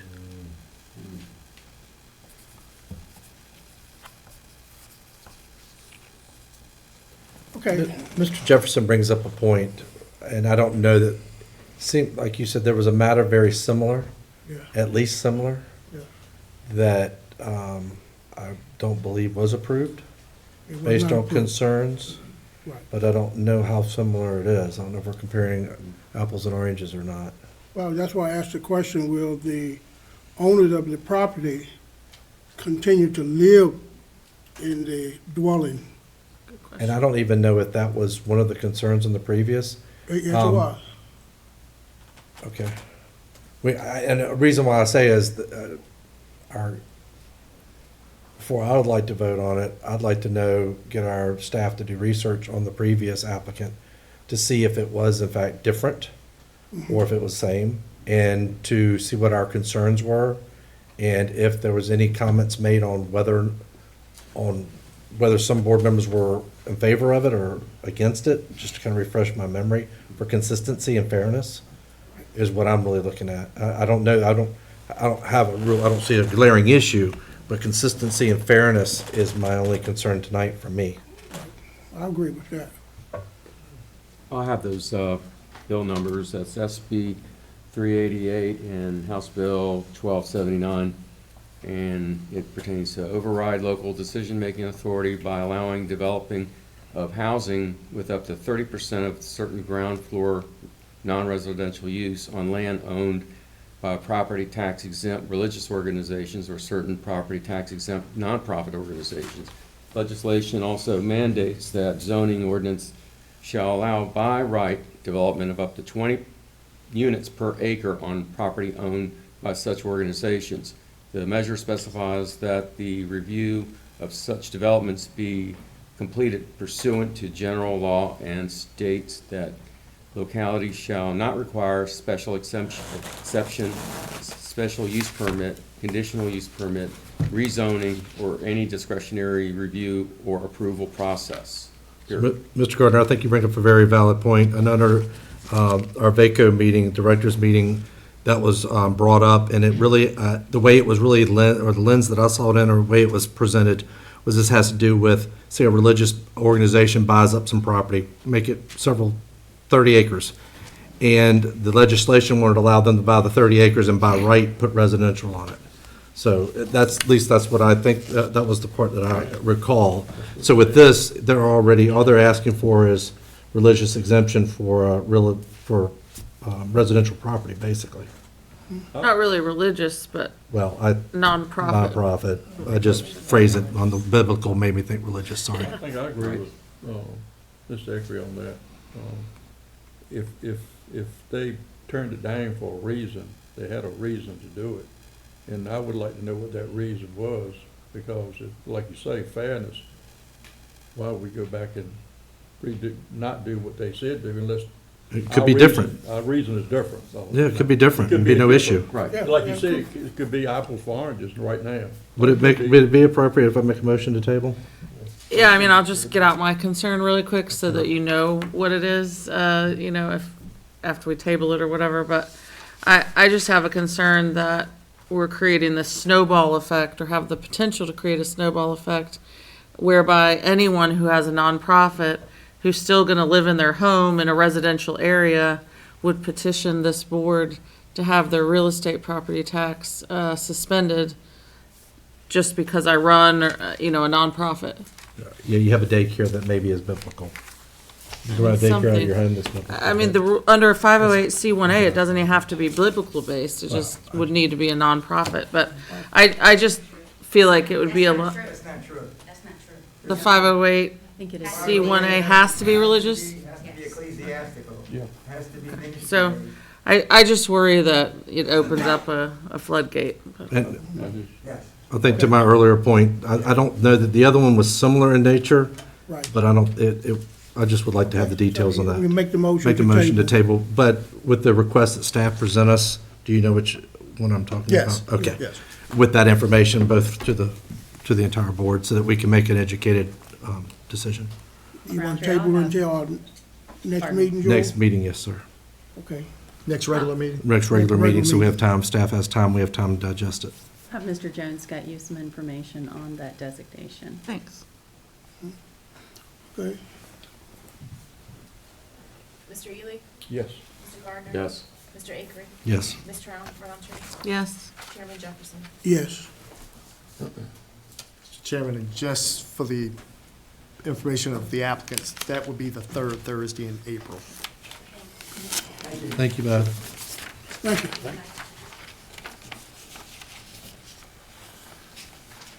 Okay. All right, item B would be the application of AGF, TAC 261, Shields.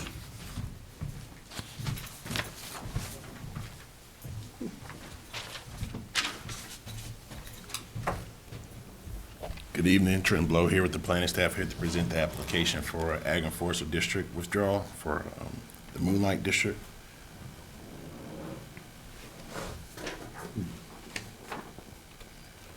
The tax map for the parcel is 0601043. It's in District 3. Current zone is RAC, and the request aims to remove acreage associated with an approved satellite communication tower from the Ag and Forestry District. The remaining acreage will remain in the district.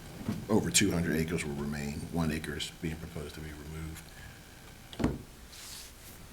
The Moonlight District was renewed in September of 2022, originally created in September of 2012. There was a conditional use permit approved for a communication tower in April of 2025. During that initial review of the conditional use permit, staff made comments to the applicant about the property possibly being in the Ag and Forestry District.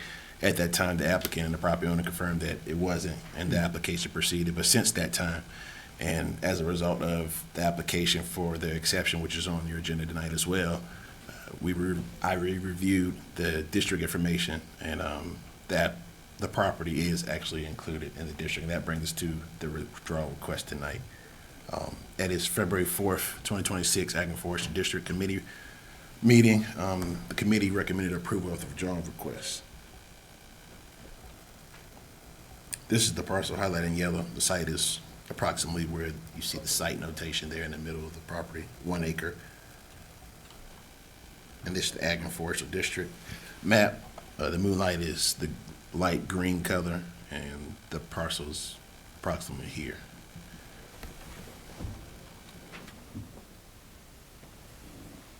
Landowners have the right to submit a request from the state code for withdrawal from Ag and Forestry District. The committee hears the withdrawal. They make a recommendation.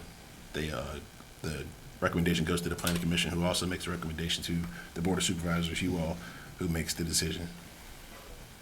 The state code allows for the applicant to make a withdrawal at any time. The request is in keeping with any county codes, all county codes and ordinances, and because only 1 acre, approximately 200 acres being proposed, this does not negatively impact the integrity of the district. During this February 24th meeting, the Planning Commission recommended approval with 10-0 vote, and based on the analysis of the application, staff also recommends approval of the withdrawal request. Be happy to answer any questions you might have after the public hearing. Thank you. Thank you. Is the applicant willing to speak?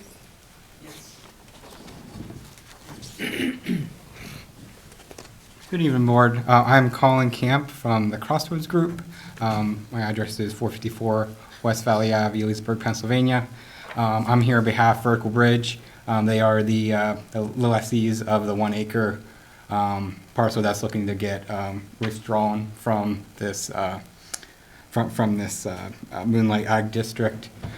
They were in favor of that, just so we're in compliance with this Moonlight Ag District. And I'm here if you have any questions. Okay, thank you. Public hearing is Now declared open. Anyone willing to speak for or against? Hearing none and seeing none, public hearing is hereby closed. Board members?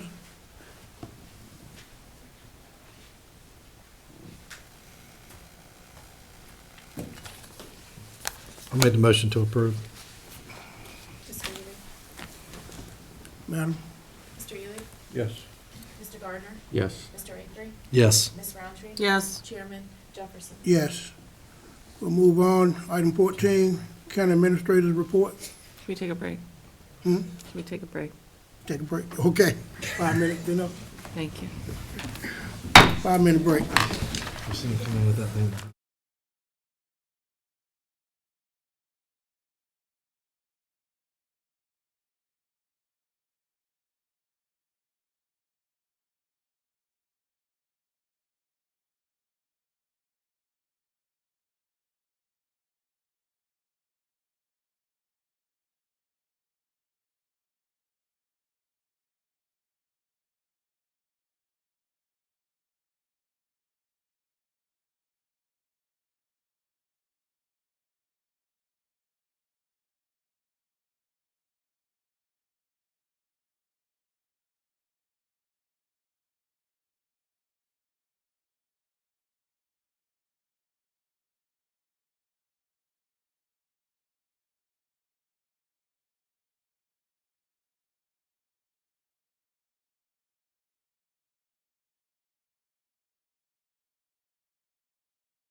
All right, let's reconvene. All right, PC.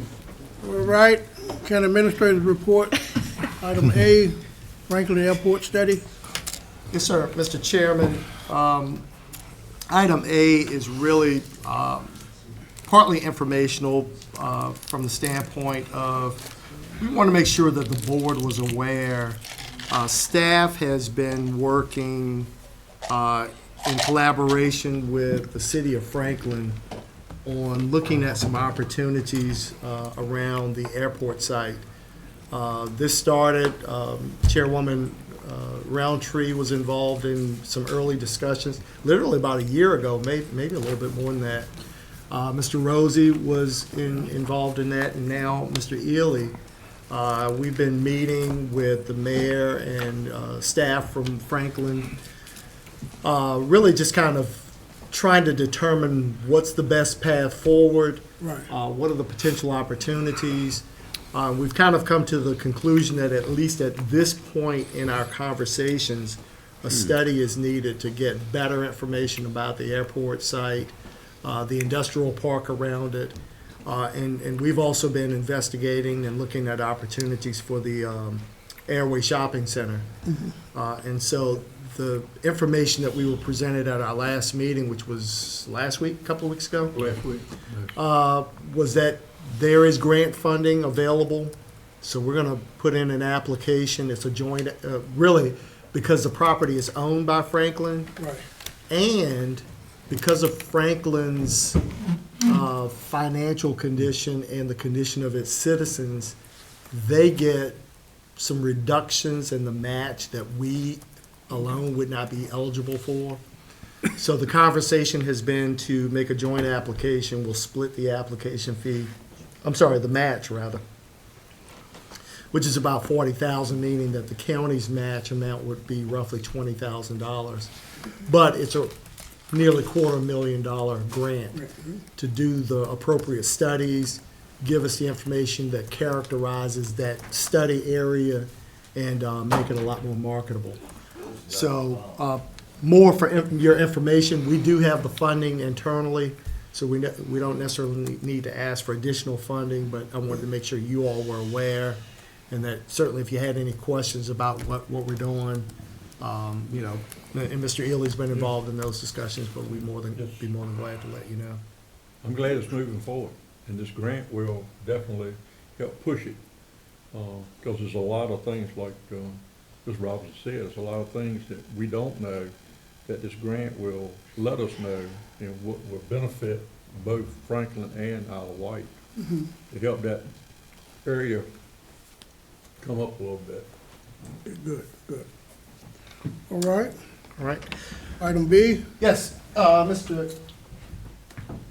Jefferson, at your last meeting, I believe Supervisor Roundtree asked that we provide some information with regard to the legislative session.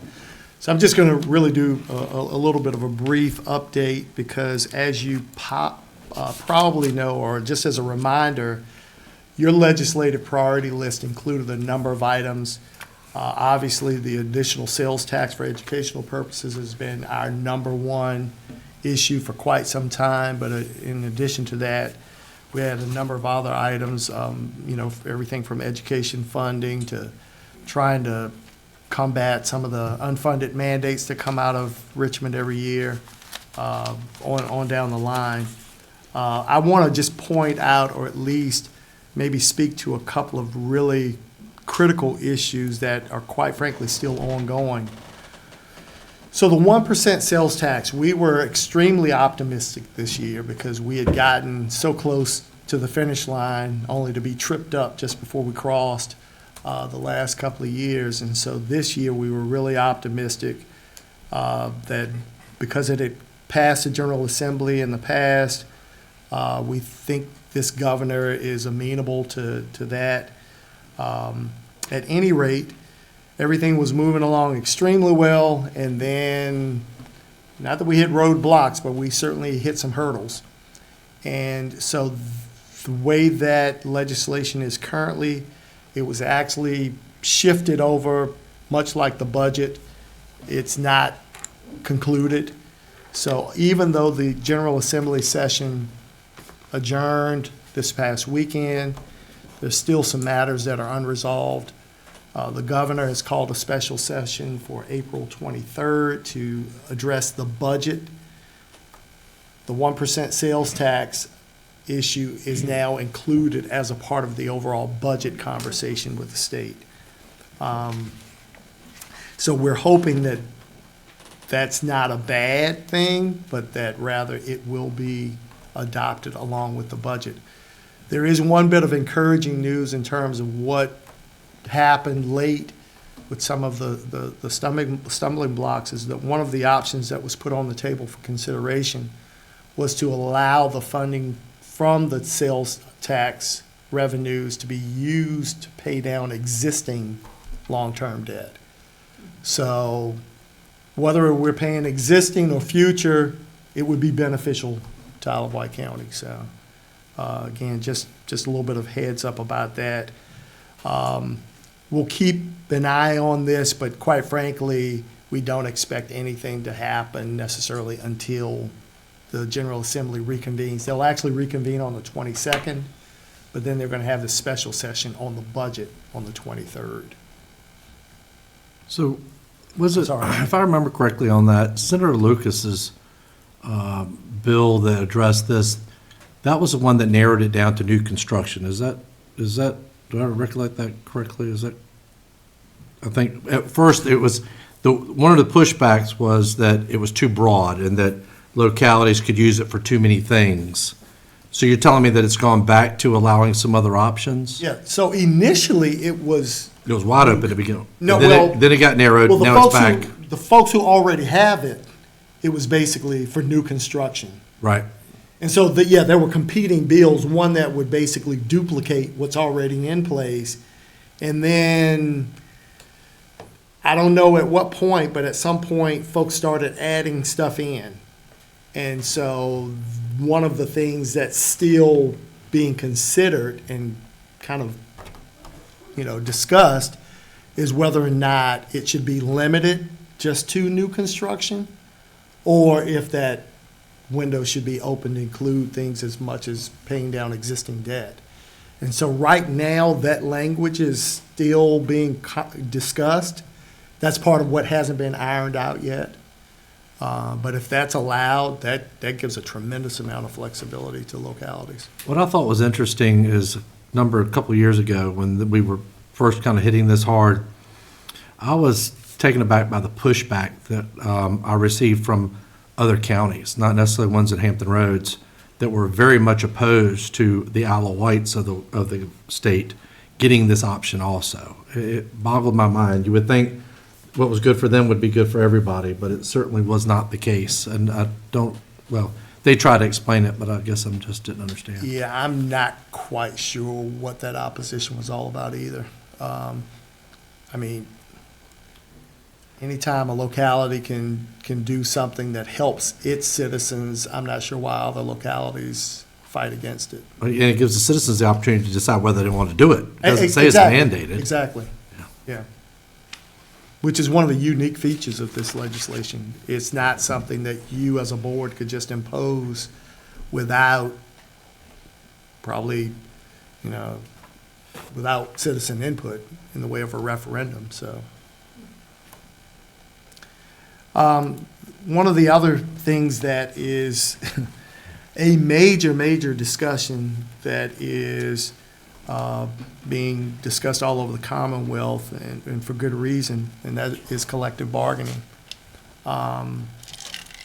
It is probably one of the scariest pieces of legislation I've seen in my career, because this has the potential of having significant impact on localities. We were talking about it today at staff level. I have no idea why anybody thought this was a good thing for localities. I came out of the private sector with unions, so I understand to a degree how it works. But to impose that on localities is really imposing a penalty on the citizens. And I don't know any other way to describe it. I know that I had asked for it to be added to, and I guess we'll talk about it later on the resolution, unless y'all think now would be appropriate. But in regards to collective bargaining, my understanding is quite a few localities in Virginia, ones that particularly have done pay studies, have pretty much put those pay studies on the shelf because collective bargaining will, I don't know what the right word is, probably add to the additional cost, if not replace whatever work you've done on your pay study. The financial impact, like you said, is just, it's not imaginable. I don't know how this county is going to survive it. And I may have mentioned in the last meeting, they didn't say this is a what if, they said, I'm pretty much state level, we were told it's coming. We talked about teachers tonight. With collective bargaining, most likely we will have a teachers union. And they're going to want certain things, and some would say very rightfully so. The interesting thing is, if we may have mentioned this before, but I think it bears mentioning again, let's just pick on the teachers for a minute because they are very much have been addressed to some degree this evening. But let's just say you have a teachers union and you come to an impasse where we cannot come up with a resolution. It goes to my understanding this board at the state level. Public And Employee Relations Board, yeah. it is binding. If that board says yes, whether we could afford it or not, then that's what's going to happen. So that's why later on I'll have that resolution that VACO's asked us to kind of jump on board to consider. Yeah, and that, again, I say that I'm not anti-union. I just don't think it's appropriate in every situation, in every scenario, and it's going to be problematic. That said, July 1st, 2028 is probably when it's going to take effect, but pretty much all throughout the next fiscal year, we're going to probably be preparing for it, having conversations about it, and again, just trying to make adjustments or get positioned to address that. And one of the scary parts is, like with anything, it's the unknown. We don't know the full impact of it, but we know there will be a significant impact. And you say, well, how would you know that? Because there are communities in Virginia that have already gone down that path, and they've told us, you don't want to come down this path. So it's not like we don't have any information to, address that. But anyway, next item is by right development. This is the one that Mr. Garner was discussing earlier. It does provide by right development for faith-based owned properties. Now, I will add a caveat to this, that while it does provide by right development, there are also some requirements relative to affordable housing and some other things that those developments would have to provide. The other is, if somebody was thinking, well, let me just go buy 20 acres of land tomorrow and I'll start up my church and then we'll start developing the next week. You have to own the land for, I think, at least 5 years before you could even qualify. Now, 5 years goes by pretty quickly, but it's not, I think the intent is for it to be something that is set up for established faith-based organizations with the intent of providing additional housing opportunities and more specifically affordable housing opportunities. We'll see how that pans out. The challenge here is what it says, it's by right. So the key part, and Mr.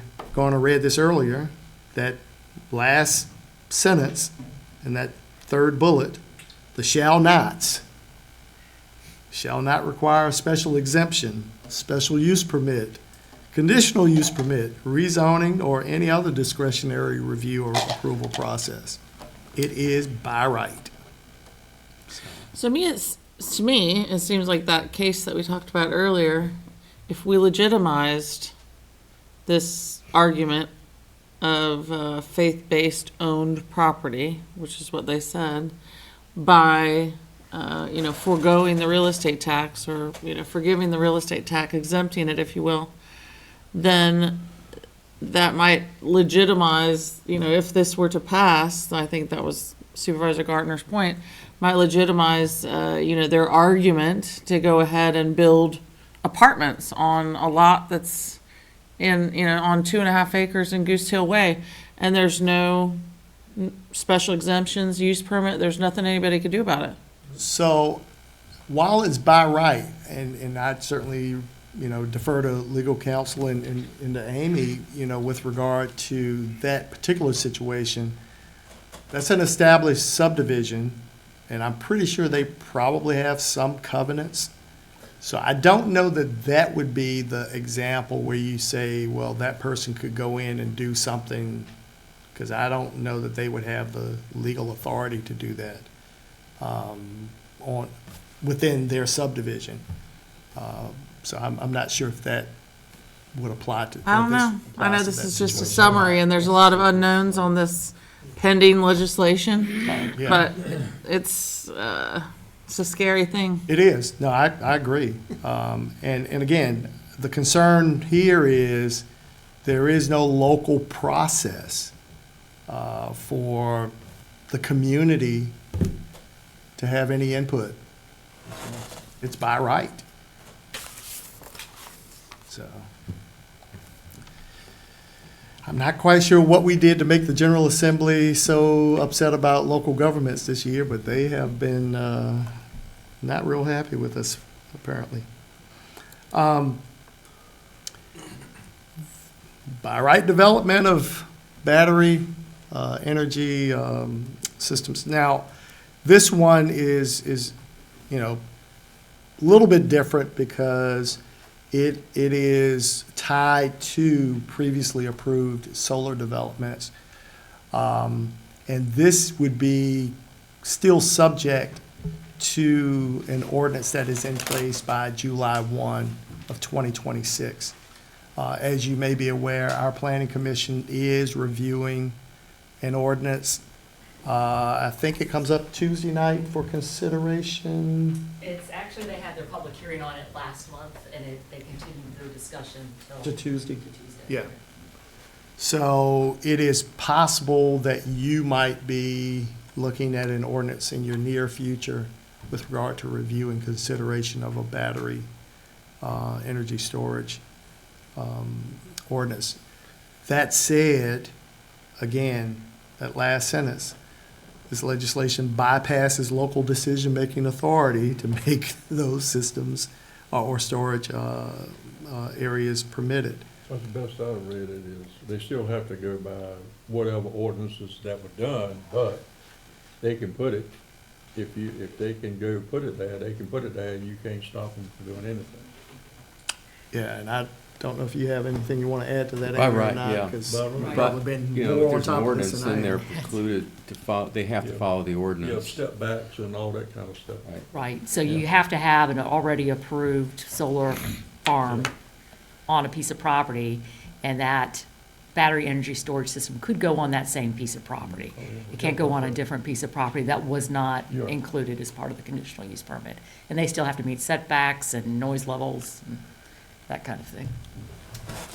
If you might, I have here some notes, and I was going to put this on new work this evening, but we pulled it back. But I have a copy of a ordinance in here for battery energy storage systems, and about 4 pages of notes that I put together reviewing the current ordinance that's being drafted by the Planning Commission. Well, I would simply say, hold on, because it's coming your way, and you'll Have an opportunity. absolutely. But is it too late for them to integrate some of these comments and I would say technical maybe spec- too early, Okay. because they're done. in Yeah, terms We've already had the public between- I hearing. was gonna talk to you and Amy this, after the board, and see what We can do about, some of the technical specifications and maybe some of the terms and conditions and setbacks and some of the safety parameters and safety reports, action items that they have to perform before, during, and after. Decommissioning, I didn't see anything in the current. There. There, So okay. it is a part of the current ordinance, or the current draft ordinance. The battery energy storage systems are subject to the same requirements to include decommissioning as the solar. Okay, it's just more or less, a life cycle document. Anyway, I guess we'll wait and see what Right. comes out of the planning commission. And the planning commission did receive that same email from Mr. Tucker with his draft Right. ordinance. And I sent my comments to Brian and Tom, and I hadn't heard back what the, maybe that caused the delay to be tabled last time they were working on the ordinance, having a public hearing. Okay. So again, just wanted to, not dim or make the evening any more sad than it might be with regard to what's going on in Richmond. The upside is that, again, there is time for us to address some of these issues. And when I say address, I request the governor's consideration of a veto. And I don't want to steal your thunder with regard to the resolution, but. In regards to the collective bargaining? Yes, sir. Is that what you're talking about now? I'm sorry, I was still kind of sitting there, just thinking back on the solar farm. It's amazing how many presentations we got a number of years ago that talked about after 20 years, 25, whatever, this land will go back, could potentially go back to being used for farmland. It's going to make it that much more difficult when you got energy storage facilities sitting on that same property, is it not? You won't be able to grow food on it. Then it's not going to happen anyhow. Anyway. One of the resolutions I'm asking if we would, as a board, to, and I don't know, do we have a digital copy that we could show or for consideration, or I'll pass it around? It has to do with the mandatory, with the collective bargaining legislation, House Bill 1263 and Senate Bill 378. And kind of to boil it down, it diverts limited local resources from our core services to address new administrative and bargaining structures without dedicated funding. And it also eliminates local flexibility to align workforce decisions with budgets and services needs. Ironic that we were talking about some of these things tonight. Creates unpredictable financial obligations through arbitration and expanded dispute resolution processes. It increases the administrative burden, litigation risk, and long-term cost to our local taxpayers. So I would ask that our board, and this really came through our Board of Directors meeting through VACO, which we are all members of, and we've been asked to get on board with adopting this resolution, essentially asking for a veto on the collective bargaining House bill and Senate bills. I think I read it today. Baco put it out today on email. Okay, and like I said, they asked for us to take action on that if this body would be willing. So moved. Adam? Mr. Ely? Yes. Mr. Gardner? Yes. Mr. Acree? Yes. Ms. Roundtree? Yes. Chairman Jefferson? Yes. Thank you. Thank you, Mr. Chairman, board members. That said,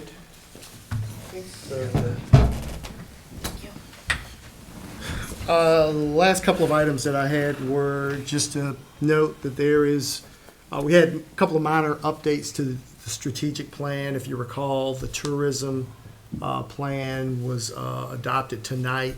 That was one of the things that we had provided as an update. And many of the items that are remaining that have not been either completed or that, we're not showing necessarily any progress on, many of them, not all, but many of them will be addressed as we go into the budget process. So we'll continue to work toward those items that are in the strategic plan.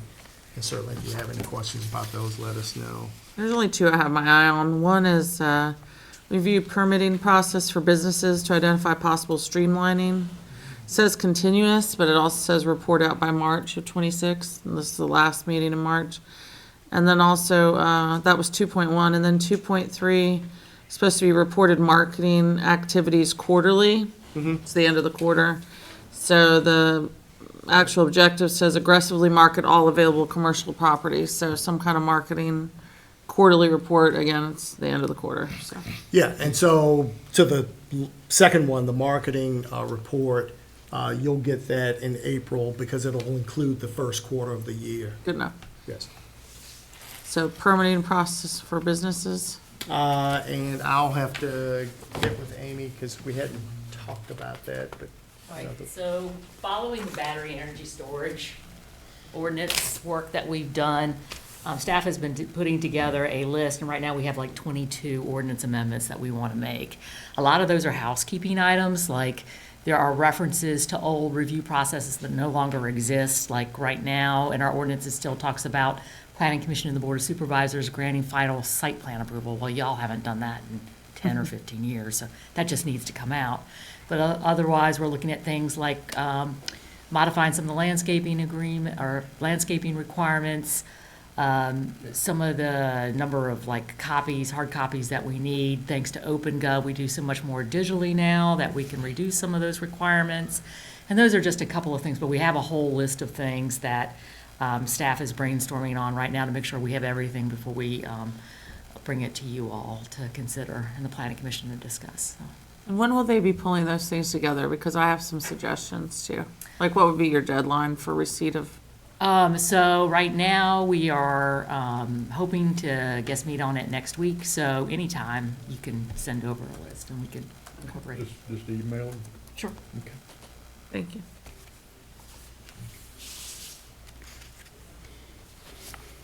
And lastly, Mr. Chairman, there's a couple items in your agenda for your information. The financial reports are in there, so if you have any questions on those, let us know. Okay. Hey, Don. Yes, sir. When I copied Tom DiStefano and Brian, I sent you a copy of my notes on the battery energy storage. Do you have those still? I don't know if you gave them to Amy or not. I'm sure I still have them. I don't know if. If you don't, I can forward them over to her. Okay. Yeah. All right, well, we'll move on. Unfinished no business. Item A is 5-year comprehensive plan review, proposed revision. I think tonight we had probably decided we would cast our vote if the corrections are in place.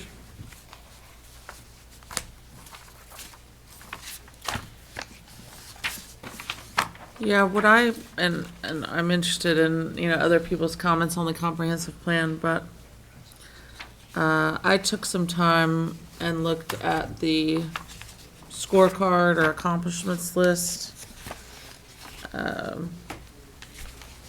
was emailed to us. And I did want to ask Ms. Ring, the improved public access to high-speed internet networks is actually on here twice, the exact same thing. It's one line item that's the same, and there is a green arrow through it, but it's under educate as well as enhance, but they both say improve public access to high-speed internet networks. So I didn't know if that was duplicative and maybe one of those two could be collapsed, or if you feel like they address different areas. They address different areas. So one is A lot of regarding the the same school. goals, a lot of the same action steps actually serve multiple purposes, so that's why they were listed twice.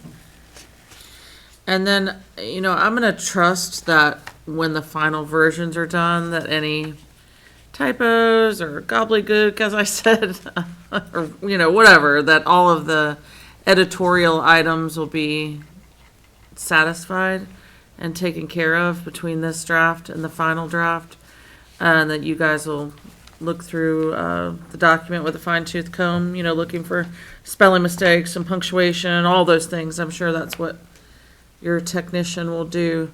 But I did want this body to consider things that perhaps we have no intention of doing that are retained in the comprehensive plan, even at the 5-year review point. And I know two of those options that I brought up last time. One was the green infrastructure plan, Not that I don't think we need one, because I think it would be kind of fun, and I think we kind of do need one, but there's really no appetite at this point for this board, from what I understand on our strategic planning meeting, unless you feel differently, to undergo a green infrastructure planning, exercise. The other one was the PACE program. I understand that that program was suspended some years ago after having registered 8 parcels between 2 different owners in it, and we kind of did that and then ran out of money. And so that program, I think it's mentioned in the plan that it would, we would look for additional funding sources or something. That's not going to happen. I don't want to be in the business of keeping things in the comprehensive plan if we have zero intention of doing them, just because we're just doing an administrative update every 5 years. And I want to make sure that we're really being thoughtful about what we say we're going to do, so that we can turn all of these things into actionable green arrows, or at least yellow instead of red X's when it comes to the progress report. So, the other one upon the review, my review, was the equestrian trail system. It's a niche use. We do have some land where we could do that, but it's a low in return on community investment relative to other trail priorities and other priorities in general. There's so many other things we need, so I don't know if an equestrian trail makes sense to keep it in the plan or not. So I really did want us to grapple with those things, like, does it make sense to keep stuff in that we have zero intention of funding or doing within the next 15 years? And then the other thing, and look, other boards, if they feel differently, could reverse that, add it back in, do whatever they'd like, but if it doesn't make sense to have it in there, then it doesn't make sense. The only other thing I wanted to ask you about, Ms. Ring, was the workforce housing study update. I know the study referenced is from 2008, very dated. I think you were doing some work on that and just wanted an update. Sure. We did put out a request for quotes to 4 different firms that were recommended by Virginia Housing. We did get 1 response back. We are looking at that now and reviewing it. Apparently, the HRPDC also put out an RFP for their own regional housing study at the same time. So I think there was a little bit of push-pull with, hitting the same people for multiple RFPs. But we did get 1 response back, and it is looking promising. I know that at a staff level that we need to talk about it before we move forward. Could we jump onto their study? Yeah, that will cover Isle of Wight. We just are unsure of their time frame because they've been talking about it for 2 years now, and they're just now getting started. So we don't know what their delivery date is for that. Well, I trust you all do the right thing. Thank you for the update on that. So just interested in you all's comments about, after you reviewed the comprehensive plan, and specifically how you feel about things that we have no intention of doing remaining.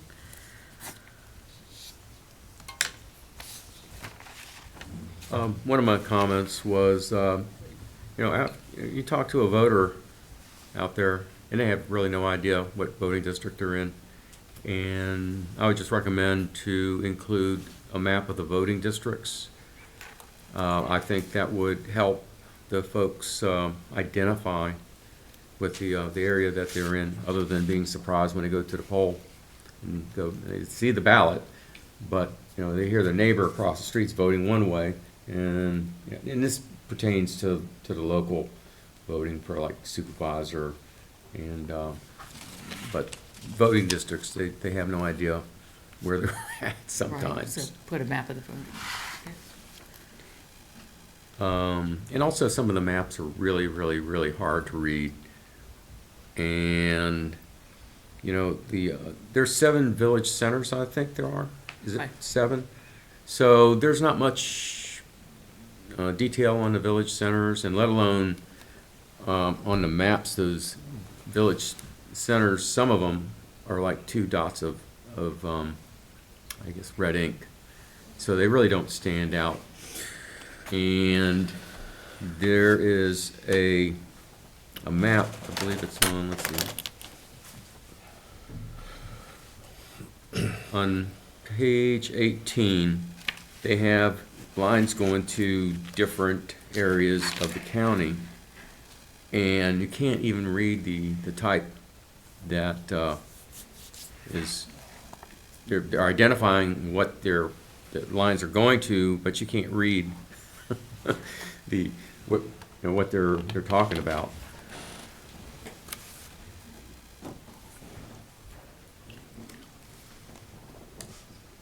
Did you say a page number on that one? Page Yes, 18. there was Okay. page 18 where the map was almost washed out. Okay. And that's something we can work with the graphic designer. Right. And it's just a small nit. I noticed that the animal control and shelter was barely mentioned, and they rely heavily on volunteers. And that saves the county a lot of money. It would be nice to have a little blurb in there about the facilities, the volunteers, and a lot of folks didn't know, but they're part of the sheriff's department as well. So a little bit more description in that area. And that's pretty much it, just the maps and voting areas and village centers. Thank you, Amy. Sure.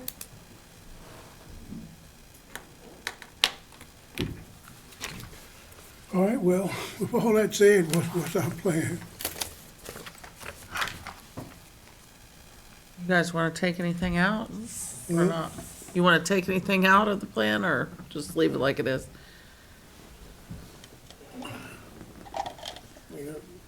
She's saying some more people can review it, and they're gonna do a lot of the editorial stuff. So, yeah, we have a group that we hired to make the formatting and the fonts and the pictures look nice, and they're the ones that we can hand back to and say, this map needs to be, more clear, the labels need to be more clear, the font all needs to match on this page, insert the new text here, that kind of thing, and they can do it and make it look professional. Yeah, that's not what I'm talking about.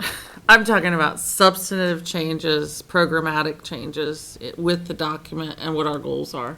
So you know what I mean, right? I'm not talking about taking out a map or changing a period or a color font. I'm talking about, do we think if we have no intention of funding PACE program acquisition, removed. property acquisition, it should be removed or not? I'm asking if you all support Remove that, go ahead and remove that if item. that makes sense. Yes, I it mean, makes it's been sense. sitting there long enough and they haven't done anything with it. What's the need of it being in there? So do you have an appetite to consider more things? Am I missing any? Is it green infrastructure plan or leave that in because it makes sense? PACE, for sure. Equestrian trail? I Green- don't know. Yeah, the equestrian trail, that had to do with the Blackwater property, right? Yeah, when we first acquired that property, there was quite a bit of interest in that being an area that, because there were quite a few citizens that had horses and said there's nowhere in the county to ride, so there was a. I don't think good bit of anybody interest. uses it. They don't currently. We've never developed it. Because as we haven't such. developed the trails because we don't have the money to do so. Yeah. I guess the question is that something, That needs to to be your there. point, do we still want to go down that, no pun intended, Only that thing I've seen- path? only thing I've Or seen is that people something we're walk just and not walk going to through do? it. Yeah. That's all I've seen. Yeah, I mean, nobody bicycles. So you're gonna make a motion to remove some of those items? Yeah, I make a motion to remove the green infrastructure plan, PACE program, and equestrian trail proliferation from the comprehensive plan, and then approve it with editorial comments and. Perfect. Okay. You make a motion, I did. okay? Mr. Ely? Yes. Mr. Gardner? Yes. Mr. Avery? Yes. Ms. Roundtree? Yes. Chairman Jefferson? Yes. All right, new business. Application 25.11.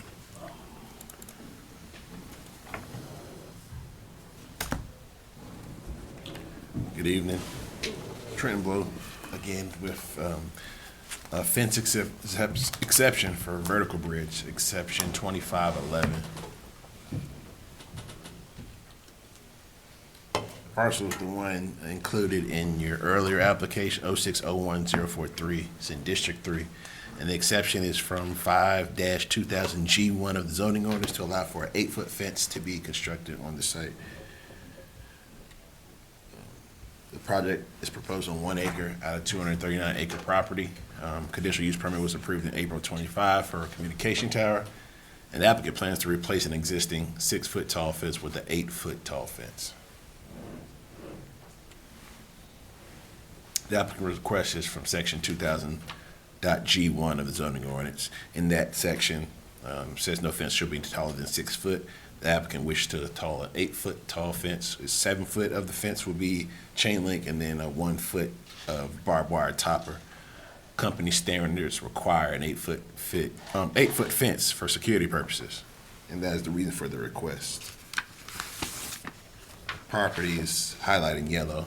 The location of the communication tower is notated with site. And this is an excerpt from the site plan showing the distance from the roadway and the communication tower site. In the bottom left, you'll see the distances from the roadway. This is a picture of the fence, again, showing the 7-foot chain link and the 1 foot of barbed wire topper. This is a site image from about halfway up the gravel path to the site and showing the existing 6-foot fence. The zoning ordinance doesn't allow, again, for an 8-foot tall fence unless it's for a public utility. The satellite array communication facility is not a private use and it's not classified as a public utility, so they have to get the exception to allow for an 8-foot tall fence. The Board of Supervisors may authorize an exemption to height regulations under 52000-D5, and granting exemptions, the Board of Supervisors may recommend conditions. Some of the strengths and weaknesses: the first strength is the proposed fence will be positioned at a distance that reduces visibility from the roadway. Second strength is the proposed fence will be screened by required landscape screening. Only weakness is the fence does exceed the maximum height permitted by the ordinance. At its February 24th meeting, the Planning Commission recommended approval with conditions presented by staff with a vote of 10-0. Based on the identified strengths and weaknesses, staff recommends approval with the following condition: the fence shall not be taller than 8 foot, that's 7 foot of chain link and a 1 foot barbed wire topper. And the second condition, the chain link fence shall be coated in black or dark green to reduce the visibility from the roadway created by the increased height. That's the end of my presentation. Be happy to answer any questions. Move approval of EXC 25-11 application for exception. I'm sorry? She was moving approval. Moving approval. I have a comment or a question. So the green space, I know that y'all, it seems to me that y'all use some calculation for the buffer, et cetera, for any application similar to this. Yes, sir. I would offer the consideration of enhance. So if you're going up by 2 feet, maybe go, and I'm using general terms because it's definitely nothing I know much about, but I noticed the bushes are about this big. Yes, sir. And if that big is good for a 6-foot fence, why don't you go 2 foot higher for an 8-foot fence so that that buffer might actually live? And then the next question is, how do we do, and I don't go around these sites to take a look, so this is a question I really don't know the answer to. Yes, sir. They put the greenery in or the buffer in, and it dies over the summer because nobody waters it. They don't even go out there because they just don't. What do we do to make sure that it's replaced? Any project that requires landscaping requires a landscaping bond. They have to keep the landscaping alive for 2 years. We do an inspection at installation, and then at the end of 2 years, it has to be alive. If it's not, they have the possibility to remove. We take the bond and replant the landscaping, so it has to be maintained. That's been a challenge with other projects, that their stuff they put out there is, anyway. So I guess my point would be, why wouldn't we, if we're gonna give them the option of making it a little bit taller, enhance the buffer slightly? I don't know if may not be worth maybe that's what you're gonna tell me, it's not worth the effort. But if a 2 foot high bush is good for a 6-foot fence, then maybe a 3-foot bush you follow me, it enhances it some. I mean, I think that's something they could include with their ordinance revisions. Yeah. Yeah, as a part of this specific site, you'll see in the site image, they do have like some small landscaping, but they are adding some additional landscaping, some eastern red buds that are 6 to 7 foot tall. Okay. That is going to go around the eastern southern portion, so that's going to also help with I the just, visibility of that's very helpful. I just think maybe in the future, maybe we look at enhanced. If we're going to go for exception, they're going to pay extra money for a fence. They can pay a little extra for a little taller greenery. So, Joel, I think we got to remember, It's corn. well, it's farmland, and hopefully we have corn out there 6 feet, 8 feet tall. well, but the point is, this also conveys to other projects that's come in front of us, and people were supposed to put 12-foot bushes or trees, and they decided, no, 10 would be better, because when you look online, it was $1,000 more, and et cetera, so on. So it's setting a precedence is what it's really doing. But anyway, Okay. thank you. Motion, right? Yes, I made a motion that stands.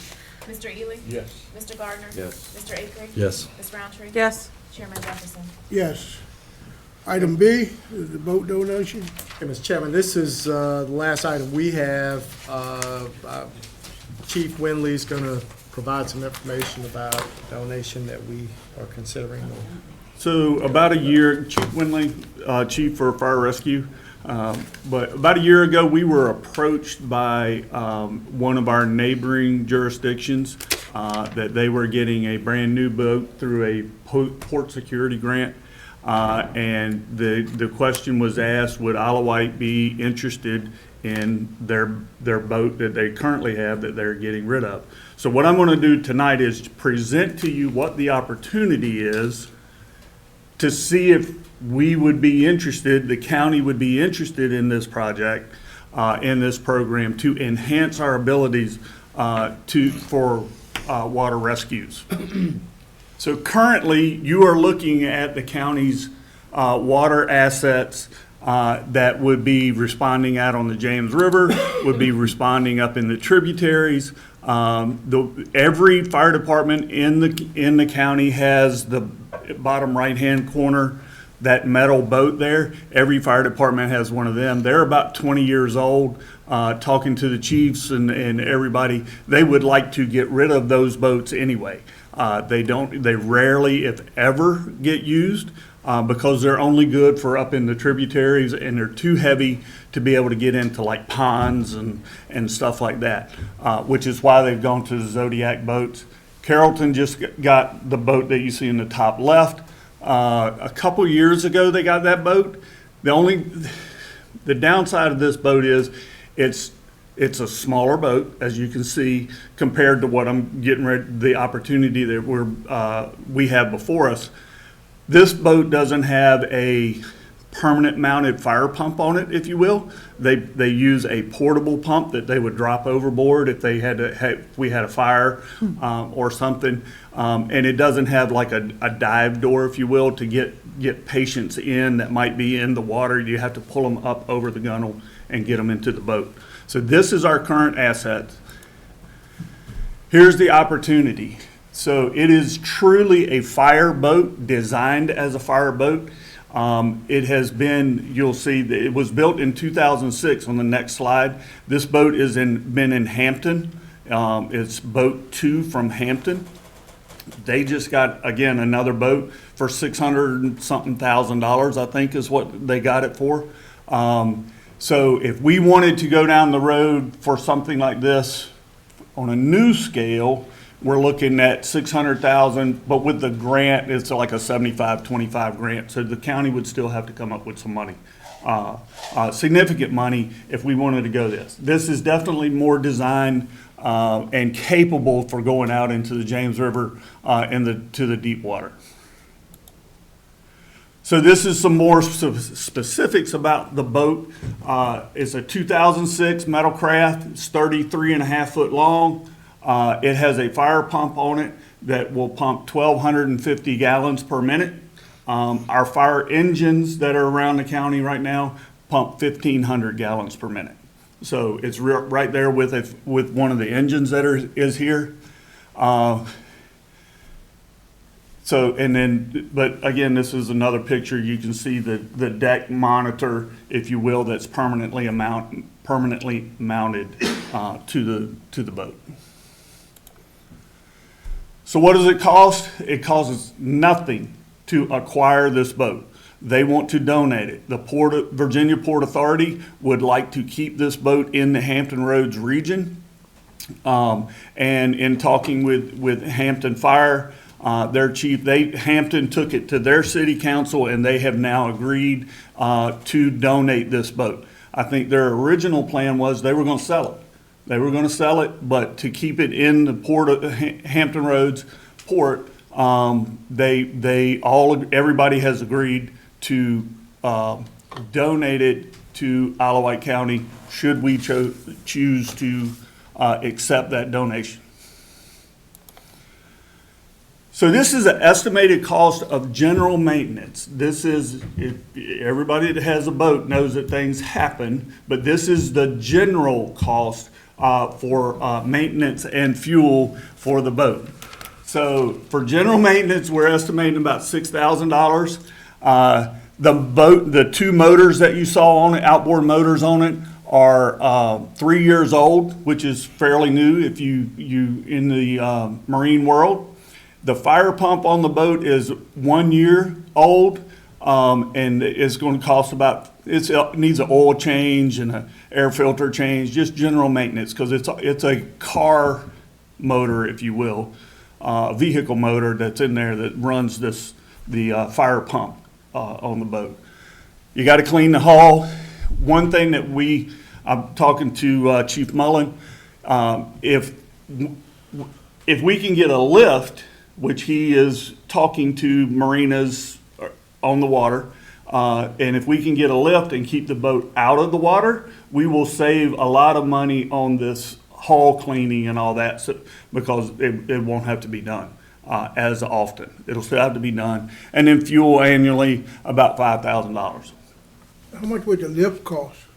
So currently there's a lift at Brown's Marina that they are keeping the small boat, Carrollton small boat on. I don't know how much the marina is talking about. They will put it in, and then we would pay a monthly rental fee, which is in Carrollton's budget now. It's already in Carrollton's budget. It's already in Carrollton's budget. So they're gonna take the other boat out of service? No, sir. They're going to keep that for the tributaries and stuff like that, to get up into the tributaries, because it doesn't draw as much water. So. Is that the end of your presentation? What's that? Is that the end of your presentation? No. Okay.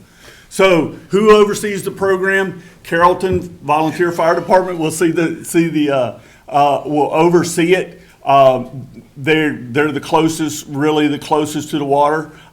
They have the resources and the people. You'll see all the qualifications that Chief Mullen has. He does a lot of stuff with the Port Authority.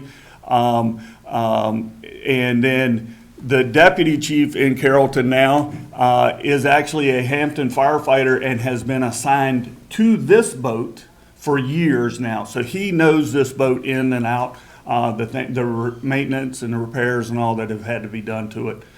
He's also a MERT instructor, which is Marine Incident Response Team, is what MERT stands for. And then Mark Bender, he's retired from Coast Guard. So they have a lot of resources, as well as some of our firefighters, as well as some of the county's firefighters, as well as the volunteers have gone to the search and rescue forum that is done within the port, and a lot of our people have gone to shipboard firefighting and stuff like that. So we have the people to man and operate the boat already in place. So that's who oversees it, but who operates the boat? This will be a county asset, a county-operated boat. Every department in the county will have the opportunity to send people to class and get trained on this boat, whether it's a deckhand or if it's a captain of the boat when it gets deployed. Everybody will have the opportunity to operate the boat when it's deployed. Now, someone from Carsville or Windsor or something like that probably isn't going to make it to the dock before it goes out for a call or something. But if it's a special event or something, fireworks display or parade of sails or something, and the boat would need to be in there, then they would have the opportunity to be on the boat during that time. Where does it respond from? This is one of the locations. This is the current location where they keep the current boat.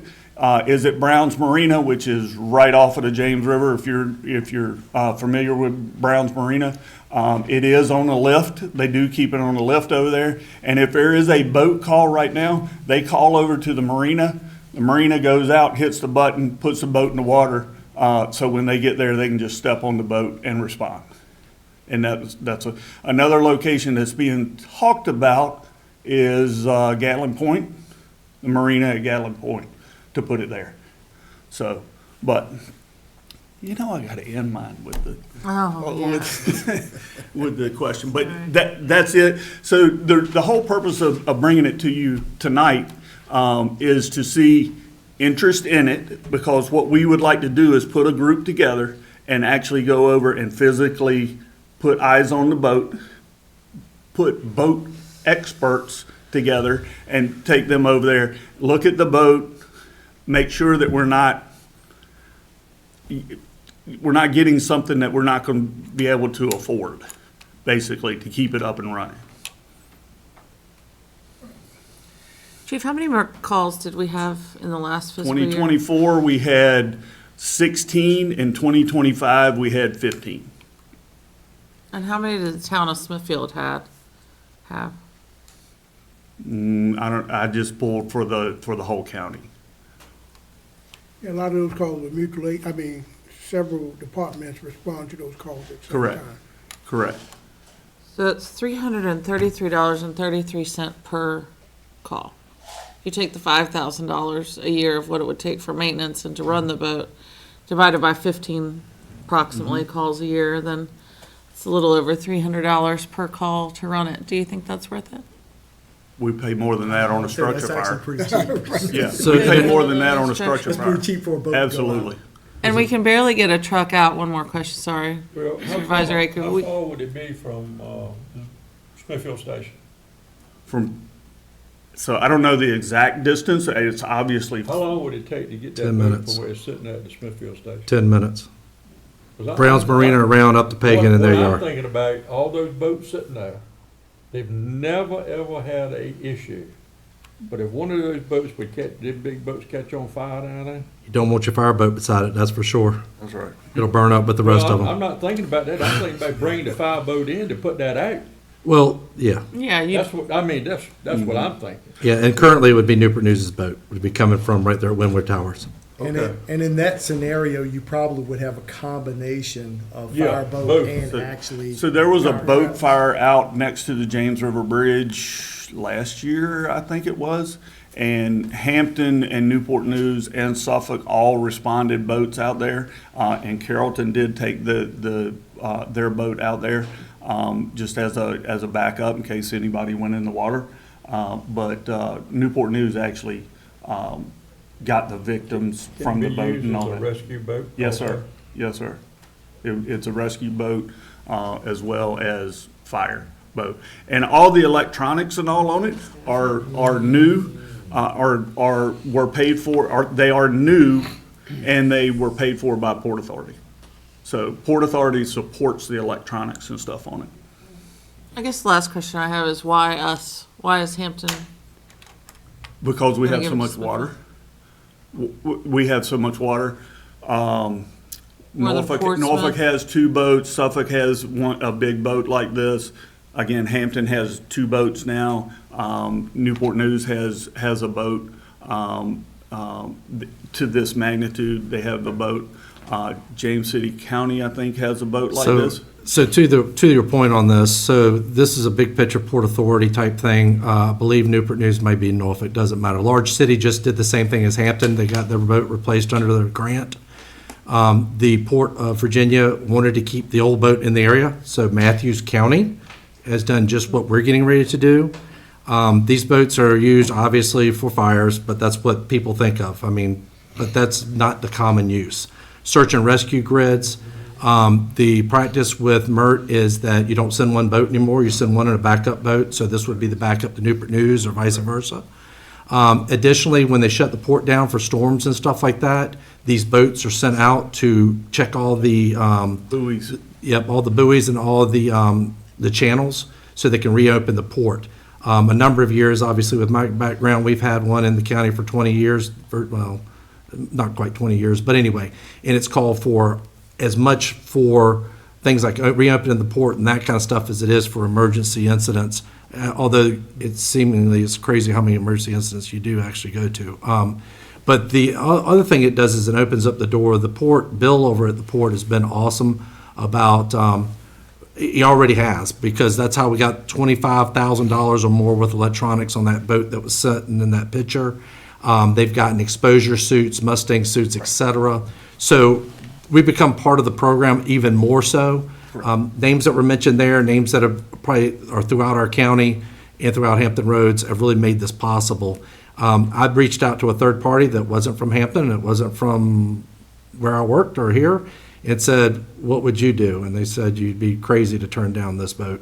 The outboards make the maintenance on it better. The lift is a very good idea because it is an aluminum hull. Electrolysis on aluminum hull, particularly in a marina that has some grounding issues. All it takes is somebody to put a car charger on a boat in the water, and it'll eat the holes in that like you got termites. So putting it up on a lift is very much I would hope, a goal. That is in brackish water too. Brackish water has a lot of, Yeah, and with that aluminum hull and salt water, it makes it that more prominent. yes, time you won't be able to see the hull. Yeah. The barnacles on it. Yeah, and yeah, the barnacles too. I mean, we pull, the one that I'm used to, we pull it quarterly, have the bottom cleaned. It is painted once a year, but put it on the lift, you don't have to do as much. But I guess the point in the matter is, when I saw this, why is somebody getting rid of it? Boats are nothing but a hole in the water and all that. Staffing, I think you brought up a great point. I think if the day comes that some of the names on that list and some that should have probably been on the list no longer exist, then we reevaluate a boat, and maybe the boat goes somewhere else. The question would be, if that does happen sooner than we ever wanted to, they all hit the lottery and they move to some island somewhere, does it return to Hampton, or are we able to sell it, or what happens to it? So I think we would go to the Port Authority with it being a donation. They're going to turn over the title to us at that point, and we would work through the Port Authority to see where it's needed, to see where it might be needed. I know Surrey was in the market for this boat, but then they offered it to us. The other thing that Chief Mullen did mention to me before tonight was he's already got other people in the community finding out that this boat may be coming to us that are looking to now become members at Carrollton, if nothing more than to man or manage the boat project. Nice. This boat project. So it's already become a recruitment tool for them. Recruitment tool, great. Put it on social media. Oh, yeah. We'll put it out there. So I guess the question would be, do you want us to go and put eyes on the boat and see? I know we have verbally talked to a lot of people that work in Hampton and are on this boat, and there's a couple things that they know about already. There's a couple electrical issues that we would need to track down and get fixed, but nothing major like outboard motors and stuff like that. It's not a major muddy pit, so you're asking for a motion? If you want to provide a motion, that would be helpful, but either way, if it's your desire, we'll have staff go and some other folks go look at it and then come back to you, because we'd have to request, I guess, well, we don't have to request a donation, but to accept the donation. Right. Okay, was your intent to go with your group and look at the boat and come back to the board, or you want the board to say, yeah, we want you to? So I can go and take notes, but I'm not a boat person, so I wouldn't know what to look at other than ask the big, the glaring questions of different things. Do the radios work? Does the fire pump what it's supposed to pump? That kind of stuff. But the intent would be to take some experts. That's correct. So, Ms. Roundtree, you got a motion? Yeah, I'd like to make a motion to move approval of accepting the fireboat from the city of Hampton pending your review for no, large issues. Mm-hmm. Okay. Madam? Mr. Ely? Yes. Mr. Gardner? Yes. Mr. Akery? Yes. Ms. Roundtree? Yes. Chairman Jefferson? Yes, Thank you. appreciate it. Right. Well, come to the final one. Item number 17. Motion to adjourn. May I? Yeah. May I? And I promise I'll keep as short as I possibly can.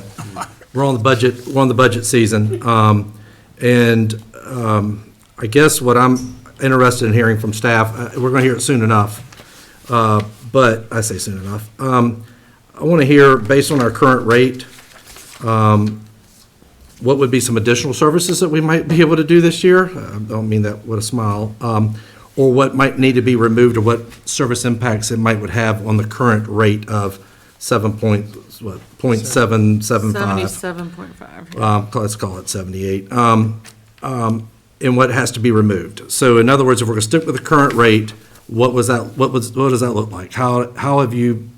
Can you make that work, and to what degree does it affect services if it does? So current real estate tax rate will not support what we believe to be basically a budget that does not include new services. A flat. A flat. Not a monetary flat, right, but a flat we're not operation, changing an operational anything flat. operational. So that being said, and I look toward the board to say, what does a penny get us? What does 2 cents get us? What does 3? And I just use those numbers just to throw it out there, in that we've already talked about earlier, I may have talked to death, I apologize, but things like the FTEs that we're looking at that we now have to fund, the IP legal settlement, believe that's out there in the public. There's some obligation there, I believe, where Franklin, I think, may have paid off their amount, the SROs, et cetera. So I guess what I'm getting at is, as we move forward, what does it look like with these incremental increases? Instead of us sitting here coming through a budget, and then not really knowing where the needle is on how much we're looking at spending, where are we tonight, where are we today, or whatever, that we show that those increases would afford us to be able to do these things. Now, I get it, schools, we talked about that earlier, so that schools can either sit on top of it, on bottom of it, or to the side, whatever. I'm just talking about for our county operation. Things that I would like to see as a board member that we focus on, and I believe y'all are already doing this, so I apologize for it. It's not intended to insult, but focusing on our county personnel, recruitment and retention, talking about county personnel. Schools will deal with the schools, with their school board. I know public safety has been something that we've talked about in this group. There's all kinds of creative things that have been tried to make happen there, but all employees, period. And also look at other options, other incentives, things that, kind of bang for your buck, whether we have leave payout increases or changes to the policy that y'all recommend, health benefits maybe after retirement, or one example was, not just a couple years ago, we were able to, for those people that just needed dental, we set that aside as, those little things mean a lot to the people that work here. Things like sick leave bank, to where you put in anyway, these type of things, but I guess there's different incentive than just throwing. We would love to be able to give them the money they deserve and they earn, but I don't know how much we're going to be able to do. So being creative on the benefits package. Like I said, personnel is what I'd like to see us focus on most that we can with the resources that we have. And that incremental increase or whatever would give us an idea where we are in the budget. Because it just seems like before, y'all do a very good job of working with all your departments, come in before us, and depending on the night, depending on whatever, I won't say it's picked to death, but we go through different things, and it just seems like it moves all over the place. So that was the only reason I thought I'd bring that up tonight before we really start diving into the budget season. I didn't know if that would, I know it's getting late, but I didn't know if that would spar some other So you're comments. asking Don to maybe prepare a budget with a potential tax increase to provide some of the services that we know we're gonna have to pay more money for? Well, I think the incremental, he already kind of gave us a little bit of a spoiler alert, but, if he says, look, you're gonna need at least a penny and a half, and I'm just being optimistic. yeah. If he says just a penny and a half, well, that's not fine, but that is what it is. But what does 2 cents get us, and what is 3? What are the things that you need? And again, I pivot back around to say personnel, recruitment, retention is what you need, but I'm not the county administrator. I'm just hoping that that'll be the lens that y'all use when you're doing this. But if y'all were willing to do the extra 2 cents, this is what it gets you. And that allows our citizens to see what they're getting for the increase, and not just simply, at the end of the day, we vote for an increase or decrease. Yeah, Mr. Robertson had asked us, for some scenario-based budget plans, and I gave him, my suggestions. I think several of you all did.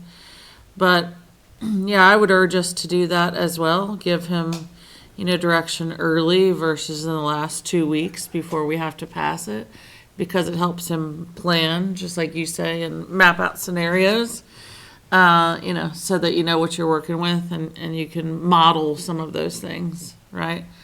Yeah, so I did that. I would encourage all of you to do it, and I think it helps him instead of having to have he and the staff rework everything when we come back and say, well, no, we can't stomach that possibly.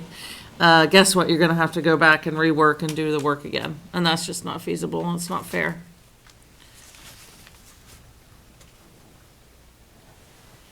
Okay. Ms. Ely, anything? Gordon? Okay. And thank you. I mean, we appreciate that feedback. First of all, let me just say, it confirms some of what we've been working on and what we've been telling staff, so I appreciate that.